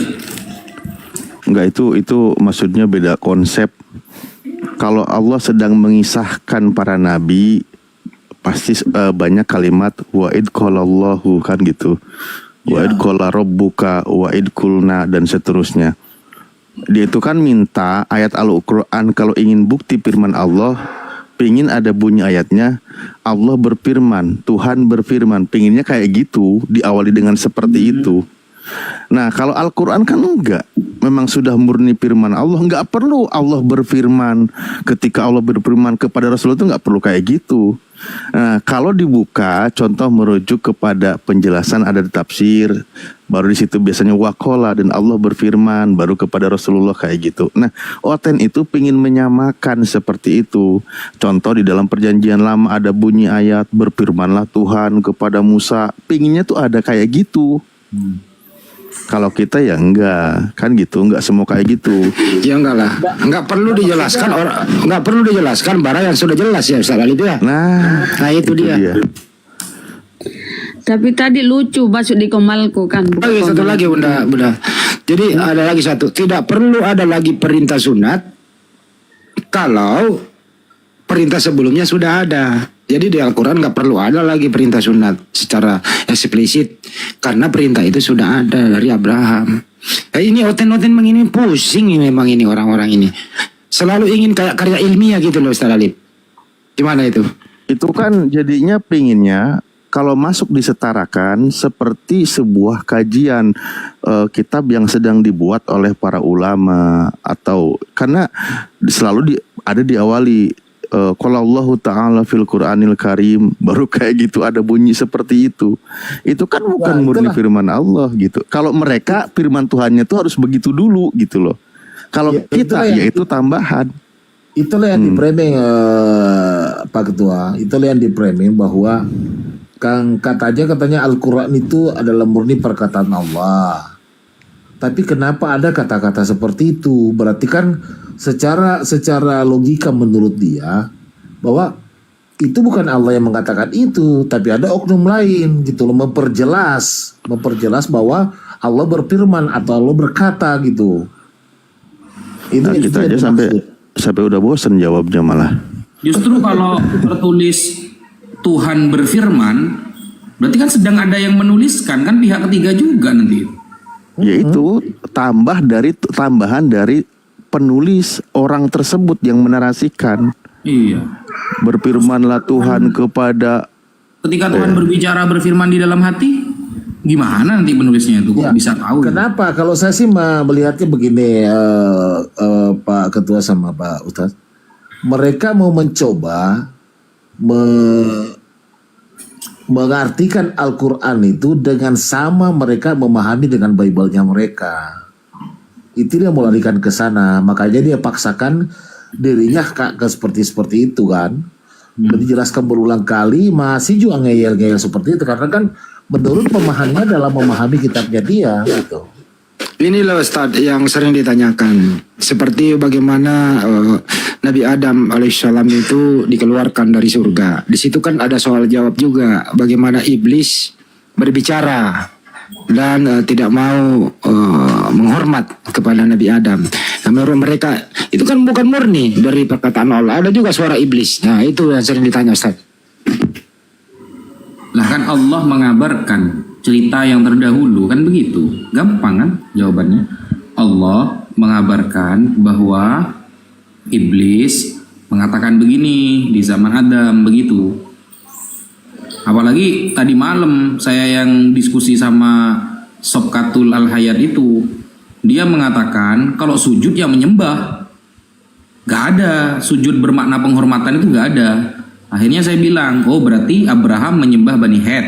Iya, Abraham memang pernah menyembah Bani Het, katanya dia. Geblek orang ini, kata saya. Kenapa nggak nanya kalau Yesus menyembah siapa? Sujud juga. Nah, menyembah Bapa. Oh. Kan gitu konsekuensinya. Ya, kalau begitu Tuhan menyembah Tuhan dong.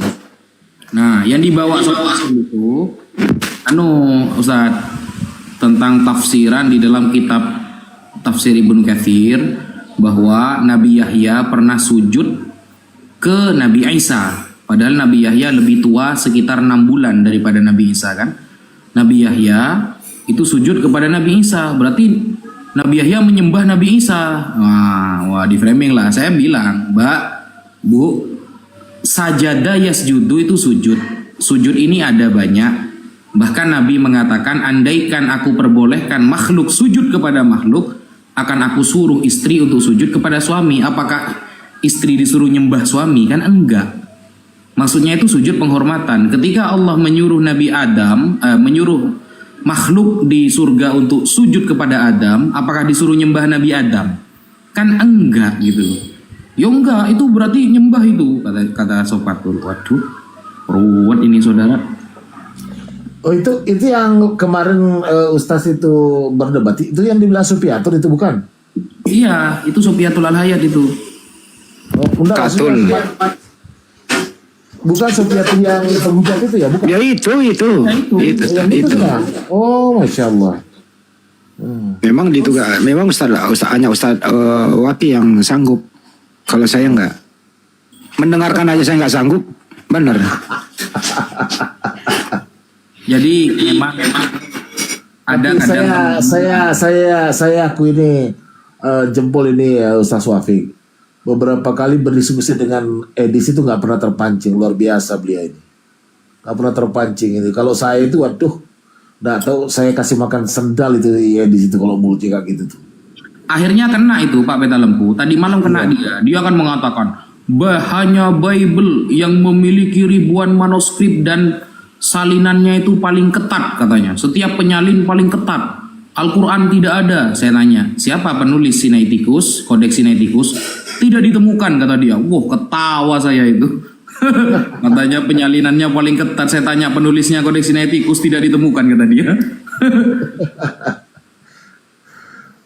Tapi kalau serius memang dari Gini mereka itu kalau ngomong jagonya kalau ngomong, tapi pembuktiannya nggak ada, Stad. Itu intinya. Dari dulu kan begitu ya Bang Adi ya? Ya. Si Edis itu kan dari dulu begitu. Yang kedua tadi yang sering ditanyakan mereka nih, kan Nabi Harun itu kan udah lama sebelum ada Maryam. Kenapa Maryam itu ukta Harun? Nah itu kok bisa saudara, sedangkan dia udah nggak ada begitu. Dari mana hubungannya itu sering ditanya juga tuh. Ya, jadi kata Rasulullah, dulu umat Bani Israel itu sering menyematkan nama mereka dengan nama-nama orang soleh-soleh terdahulu. Itu sudah menjadi tradisi. Jadi kalau ada orang soleh dipanggil Harun, itu sama. Sampai sekarang saja orang kalau kelewat nakal kan disebut Dajjal. Apakah berarti dia Dajjal? Anak Dajjal. Apa berarti anaknya Dajjal? Kan enggak gitu loh. Disematkan kepada orang-orang yang kafir. Hei Abu Jahal, di Indonesia ada Abu Janda. Hei Abu Jahal. Nah, apakah dia adalah Abu Jahal? Kan enggak. Itu penamaan saja. Kalau seperti itu konsepnya, berarti di Bible juga salah ketika dikatakan Yesus anak Daud. Anak Daud dari mana? Jaraknya jauh sekali, kan begitu.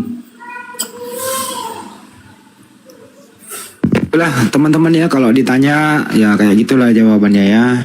Artinya saudara seiman ya, gitu ya, Ustaz? Iya, maksudnya saudara ya ukhta Harun, wahai saudara perempuannya Harun. Saat itu saudaranya Sayyidah Maryam, orang soleh, disebut dengan Harun karena dia orang soleh. makanya disebut dengan Harun. Sama seperti sekarang ada orang geblek disebut Dajjal, sama. Hampir sama dong peta lampu Ukta Abdul Wafi. Boleh dong? Iya, bisa. Bisa, kita saudara sesama umat Islam, kan begitu kan? Apakah saudara kandung? Kan enggak. Enggak, kalau aku Gus, kalau aku gini, kalau dia mau paksakan arti terjemah begitu, ketika disebut maaf ya teman-teman Oten, saya aja nggak tega. Yesus disebut seekor anak domba, mau diartikan begitu aja. Berarti bapaknya domba gitu ya? Nah, Saya gini Ustaz. perlu dijelaskan gitu loh. Saya gini Ustaz, sebenarnya Yesus itu bukan anak domba Allah. Tadi malam waktu debat sama Sob Katul, dia langsung emosi waktu saya bilang begini. Yesus itu bukan anak domba Allah. Kan keren kan kalau ada bahasa majas anak domba Allah. Keren. Yesus itu bukan anak domba Allah, tapi dia adalah kambing hitam dari tafsiran Kristen yang diucapkan dan tafsiran oleh pemikiran mereka sendiri. Yesus bukan anak domba, tapi dia sedang menjadi kambing hitam. Apa yang tidak pernah dia sampaikan, Kristen mengatakan begini, padahal Yesus tidak pernah menyampaikan. Kata orang Kristen, Yesus begitu, padahal dia sendiri nggak pernah bilang seperti itu. Jadi Yesus itu sebenarnya menjadi anak kambing hitam. Dikambing hitamkan terus dia. Nggak pernah menjelaskan dosa waris, nggak pernah terlontar dari lisan beliau mengatakan, saya datang ke dunia untuk menghapus dosa dunia, yaitu dosa waris, dosa asal. Gak ada Yesus bilang gitu. Berarti dia bukan anak domba Allah, tapi sedang menjadi anak domba kambing hitam yang sedang dikambing hitamkan oleh tafsiran-tafsiran Anda. Wah, apa kata Sob Katul? Framing kamu Wafi katanya. Emosi dia.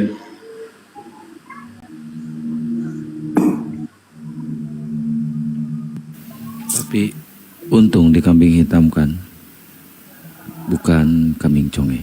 Oten, ayo naik sini. Kalau Ada lagi pertanyaan Ustaz. Nabi kamu itu suka membunuh. Emang Nabi Muhammad pernah membunuh orang? Ustaz. Gak pernah. Mana pernah Nabi membunuh orang? Lalu dikait-kaitkan nanti itu sama cerita Ummu siapa itu Ustaz Alif? Ingat gak? Syubhat Ummu tuh. Yang Ummu ditarik Kirfah. itu, yang Ummu ditarik, Kirfah. ditarik. Ya, Ummu Kirfah ya. Iya. Ummu Kirfah kayaknya itu. Yang sampai ditarik badan separuhnya ditaruh di timur, dikaitkan dengan unta yang badan separuhnya ditarik juga, dan Nabi Muhammad tersenyum ketika melihat itu katanya. Ummu Kirfah ya, Ummu Kirfah itu cerita maudhu itu, riwayat maudhu itu.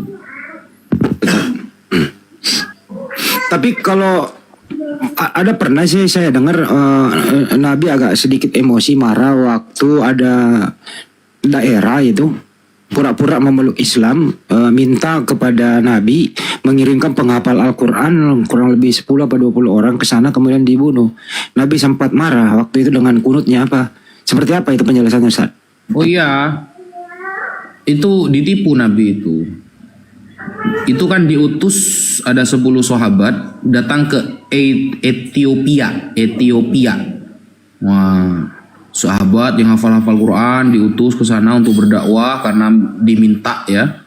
Ternyata dibantai, sahabat dibantai di sana, dibunuh. Wah, marah Nabi. Marah, langsung dibantai sama Nabi. Tapi bukan Nabi yang turun, para sahabat. Awal mula kunut di situ ya? Kunut nazilah. Ya, kunut nazilah, Masya Allah. Ilmu ini teman-teman catat itu.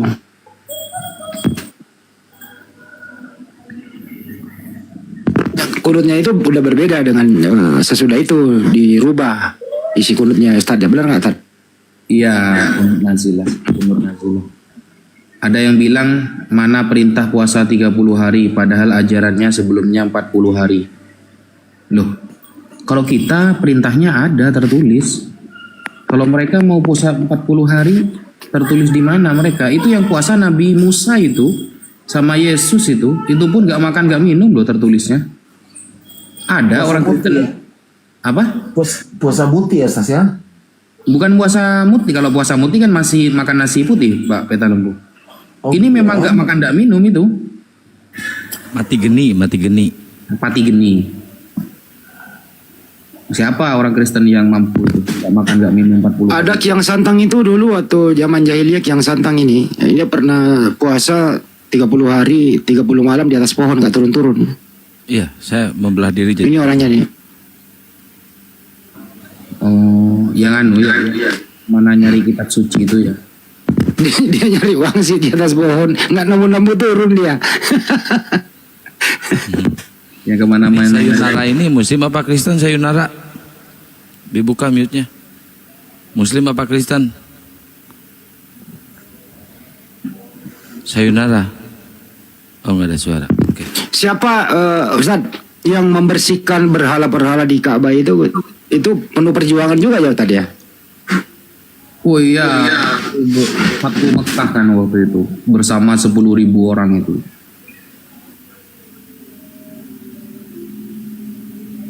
Terus kemudian ibadah haji itu kan di zaman Nabi Ibrahim sudah ada ya ibadah haji tawaf itu? Ada, sudah ada. Sudah ada ya. Ada. Makanya anak Nabi Millata Ibrahim Hanifah mengikuti mila Abraham itu kan dalam banyak hal memang.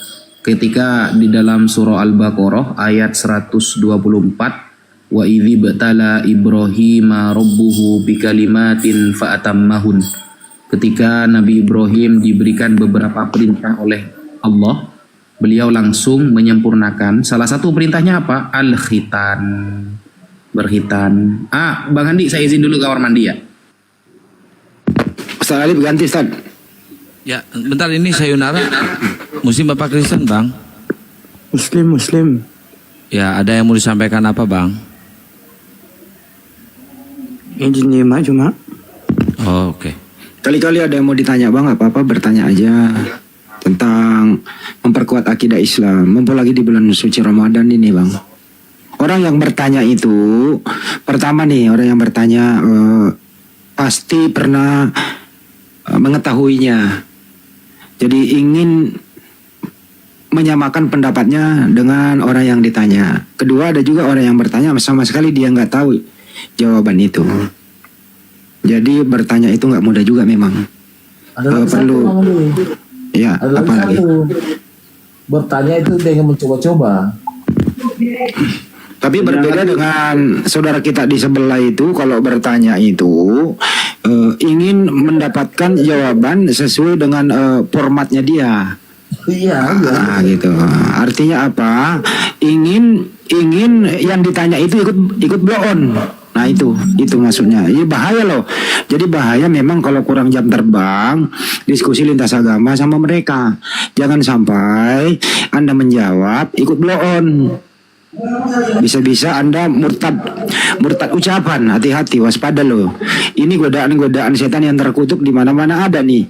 Pertanyaan-pertanyaan mereka itu kalau kita salah jawab, bisa lu murtad omongan loh. Makanya nggak usah naik kalau nggak berilmu, dan nggak usah menjawab kalau memang belum tahu. Lebih baik skip dulu. Begitu kira-kira dari saya. Makanya saya menghindari menjawab kalau saya nggak tahu. Lebih baik saya skip. Itu dari saya Makanya filosofi saya Bang Andi, jangan membuat pernyataan yang menimbulkan pertanyaan. Itu kan jangan sampai kita membuat pernyataan yang menimbulkan pertanyaan yang notabene kita tidak mampu untuk menjawab. Betul. Kalau mereka itu ya statementnya dia, pendapatnya dia itu menimbulkan pertanyaan, dari jawaban dia menimbulkan lagi pertanyaan, jawaban dia masih ada pertanyaan. Jadi jawabannya itu tidak pernah klimaks karena jawabannya selalu masih ada pertanyaan. Iya. Apalagi ketemu dengan saya ya, nggak pernah ada jawaban tuntas. Kecuali udah kayak Esau tadi, tuntas sudah karena dia udah ikrar syahadat. Itu baru selesai jawabannya. Kira-kira gitu ta. Bawa benar. Macam. Ya, contoh misalnya nih, saya tanya, apakah Tuhanmu sama dengan Tuhannya Nabi Musa? Sama katanya jawabannya. siapakah nama Tuhannya Nabi Musa dan siapa nama Tuhanmu? Apa jawabannya? Melingkar-lingkar. Melingkar. Kalau sama ya mestinya ya sebut namanya. Harus nama sama gitu loh. Kalau kita ditanya, umat Islam ditanya, apakah yang kau sembah sama yang disembah para nabi? Ya sama. Siapa nama Tuhannya Nabi Musa? Ya Allah Subhanahu wa taala. Siapa nama Tuhanmu? Ya Allah, sama. Kalau mereka enggak. Kenapa? Karena ada unsur ajaran dari sono yang memasukkan nama orang, makhluk sebagai sembahan. Siapa itu? Ya itu tadi ada Tuhan menjelma menjadi manusia.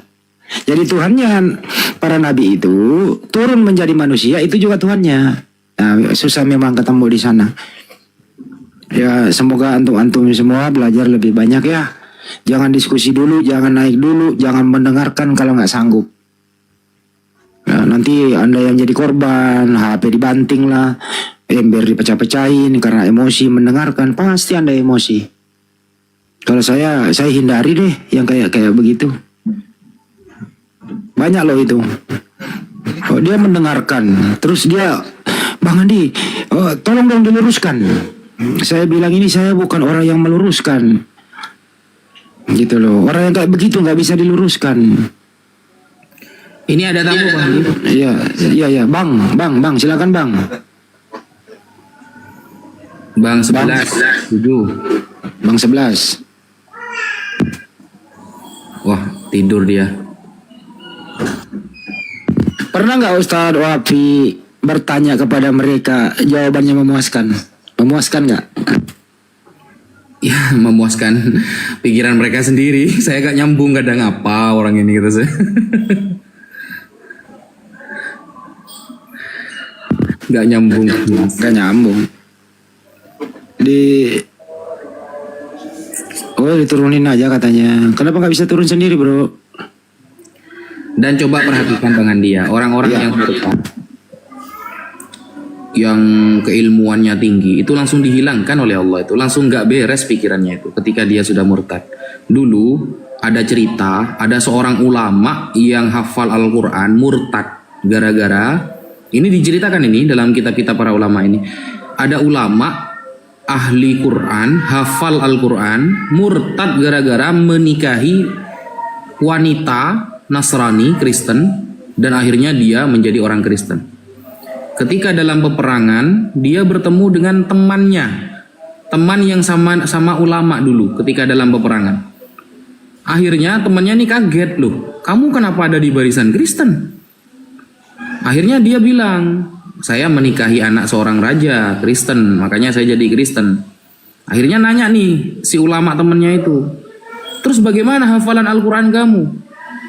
Lalu dia mengakui, hilang. Semua Allah hilangkan Al-Qurannya, cuma satu ayat yang dia ingat. Rubbama yawaddul ladzina kafaru law kanu muslimin. Nanti orang-orang kafir itu akan menyesal ketika mereka mati bukan dalam keadaan Islam. Hanya ayat itu yang dia ingat. Yang lainnya dihilangkan oleh Allah dari pikirannya. Sehingga kalau kita perhatikan teman-teman, orang-orang Islam yang murtad, yang katanya ahli Quran lah, yang pernah hafal Quran, yang begini begitu, hilang jadi gak beres mereka. Gak beres akhirnya. Begitu. Bukan hafalannya lagi yang hilang, harga dirinya juga udah hilang, terus hidupnya berantakan, istrinya hilang, hartanya hilang. Si Udin itu hilang segala-galanya waktu dia murtad. Jadi gak beres kan? Jadi gak beres. Istrinya hilang, hartanya hilang, jadi kismin, hafalannya hilang, harga dirinya juga hilang, Ustaz. Hilang semua. Hilang semua. Hilang. Siapa yang mencabut itu? Allah. Allah. Jadi ilmu nurun, kalau dalam kitab-kitab yang dipelajari di pesantren itu ya, ilmu ta'lim itu, al-ilmu nurun, ilmu itu adalah cahaya. Wa nurullah la yuhda lil asi, dan cahaya Allah tidak akan diberikan kepada para ahli maksiat, apalagi murtad.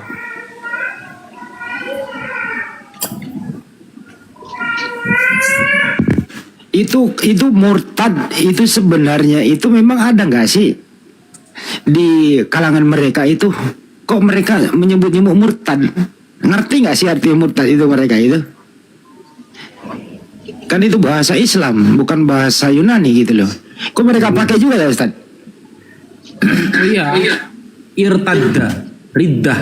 Arti aslinya kan mundur ke belakang, menutup dirinya dari kebenaran, murtad. Nah, istilah ini dipakai sama Islam. Orang yang keluar dari Islam istilahnya murtad. Kayak istilah kafir. Adanya di Al-Quran menjadi surah Al-Kafirun. Di dalam Bible ada juga istilah kafir. Istilah insya Allah. Insya Allah ini kan Islam kan? Betul. Nah, ternyata ada juga di terjemahan Bible. Susah memang. Kalau Tuhan mengendaki ada. Iya, itu insya Allah itu di terjemahan Allah. Kristen Arab masih, Kristen Arab itu pakai insya Allah, alhamdulillah, Allahu Akbar. Kristen Arab pakai itu, Ustaz. Sampai kalau mereka kaget pun yang dipanggil ya Allah, bukan ya Yesus, ada kah? Ada. Kaget itu manggil ya Yesus. Ada. Kebentur kakinya aja istighfar dia. Astagfirullah katanya gitu. Iya. Ya Yesus gitu. Yesusnya aja kaget.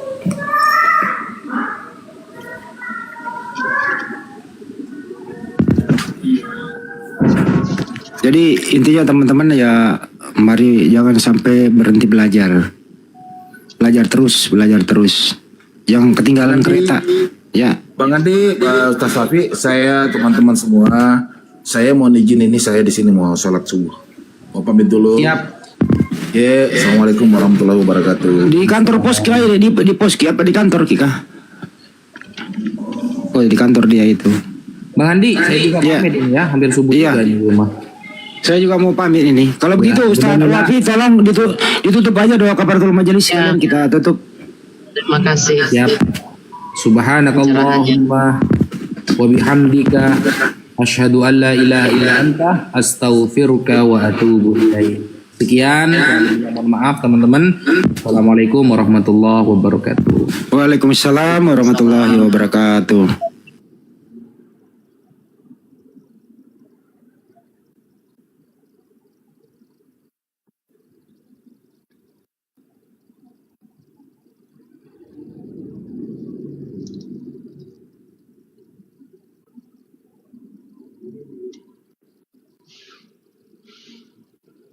Bunda Rahma.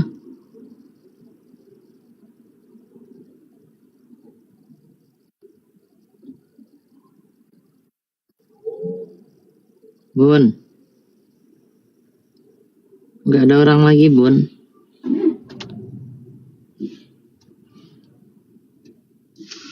Mau dirukatin, Akang? Apa enggak?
Cek 1, 1, 2, 3. Oh, kayaknya pada sahur nih. Pada sahur ya? Oh, selamat Ada orang. menunaikan ibadah sahur. Iya. Oten, mana? Naikin.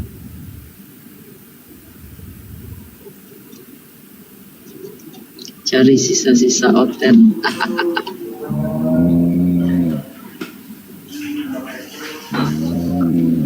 Saya baru mau sahur. Siapa yang ngorok? Oh, si itu. Hebat ya, TikTok zaman sekarang ya, orang lagi ngorok bisa minta naik.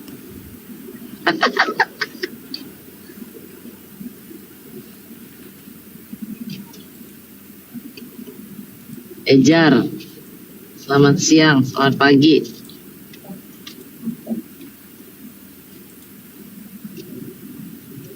Ejar, belum ada ya? Di aku sudah ada sih. Belum. Waalaikumsalam warahmatullahi wabarakatuh yang baru hadir di tab-tab layar teman-teman ya.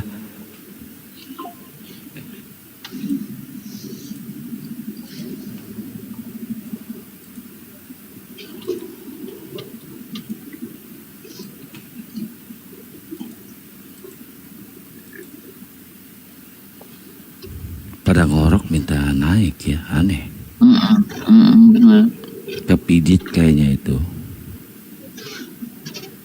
Mungkin dari tadi terus baru. Enggak, kelihatan. itu baru itu. Oh baru. Saya jarang nyimak partisipan yang naik, HP-nya kan suka berat nih. Jadi ada moderator yang naikin yang nurunin itu.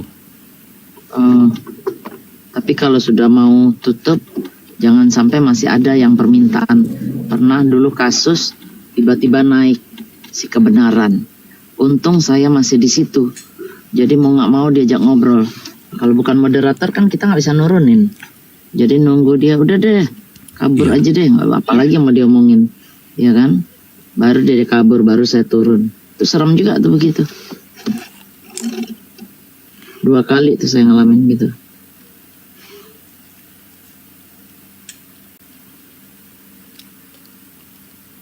Makanya kalau lab, saya nggak pernah ditinggalkan. Nggak pernah ditinggal ya, bagus. Udah.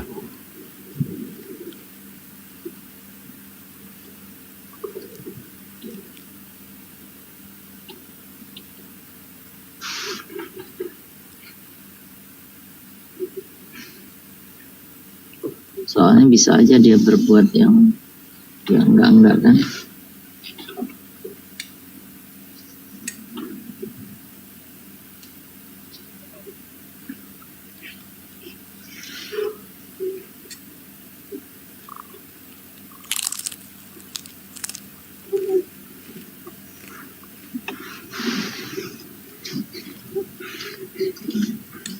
Saya sambil sahur ya. Ya nggak apa-apa.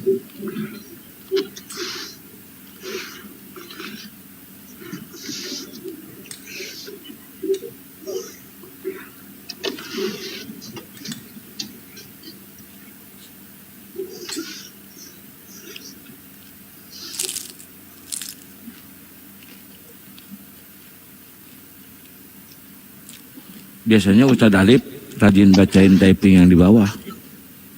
Oh, Bunamila, LE jam berapa? LE jam 2 siang. Hujan.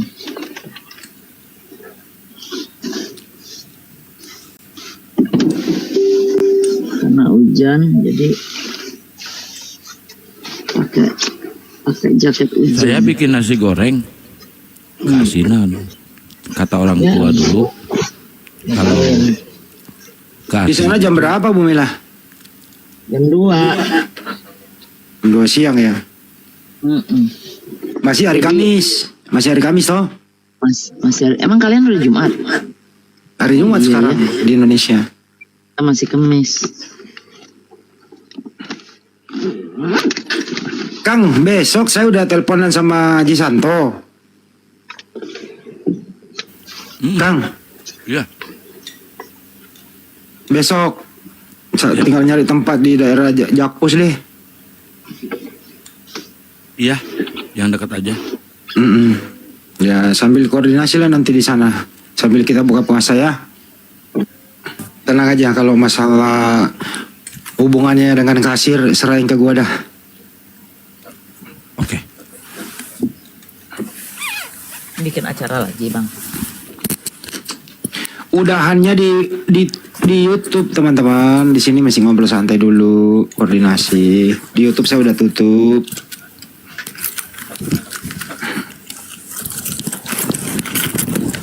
Aku mau bikin ini dulu, minum CDR dulu, CDR.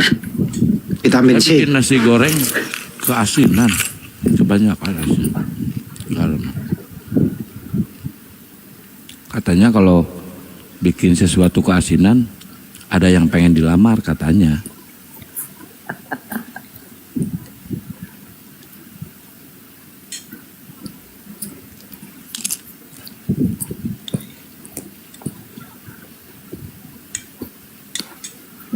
Dingin.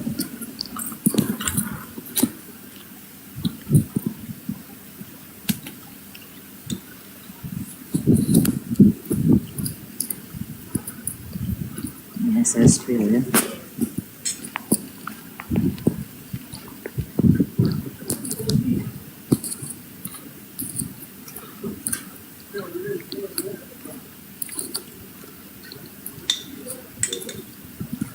Ini Rian Muslim apa Kristen? Muslim bang, Muslim. Assalamualaikum. Apa bang? Assalamualaikum. Apa bang? Assalamualaikum, Muslim bang. Waalaikumsalam. Ya kenapa bang? Oh iya maaf, nggak dengar soal jauh. Nih, terima kasih udah dinaikin. Dari Saudi. Dari mana? Dari Saudi. Saudi Arabia. Iya, mantap. Lalu mantap ini, mantap.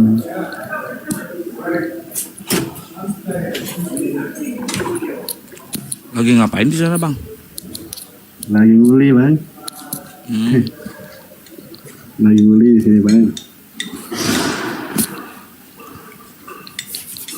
Salam untuk ini ya. Boleh salam. Maaf. Boleh ya? Daripada nggak ada. Boleh. Ya salam buat semuanya, Bunda Mila. Lalu Makasih. dari salam kenal selalu mantau dari Saudi. Salam kenal selalu. Sehat-sehat di rantauan. Ya, sama-sama Bunda. Ya. Rahma. Bang Hadi juga ini hebat, mantap semua. Salam kenal semua. Iya Bang Rian. Bang Rian posisi di mana? Saya di Damam itu kota. Di mana? Damam namanya, kotanya Damam. Iya posisi daerah mana?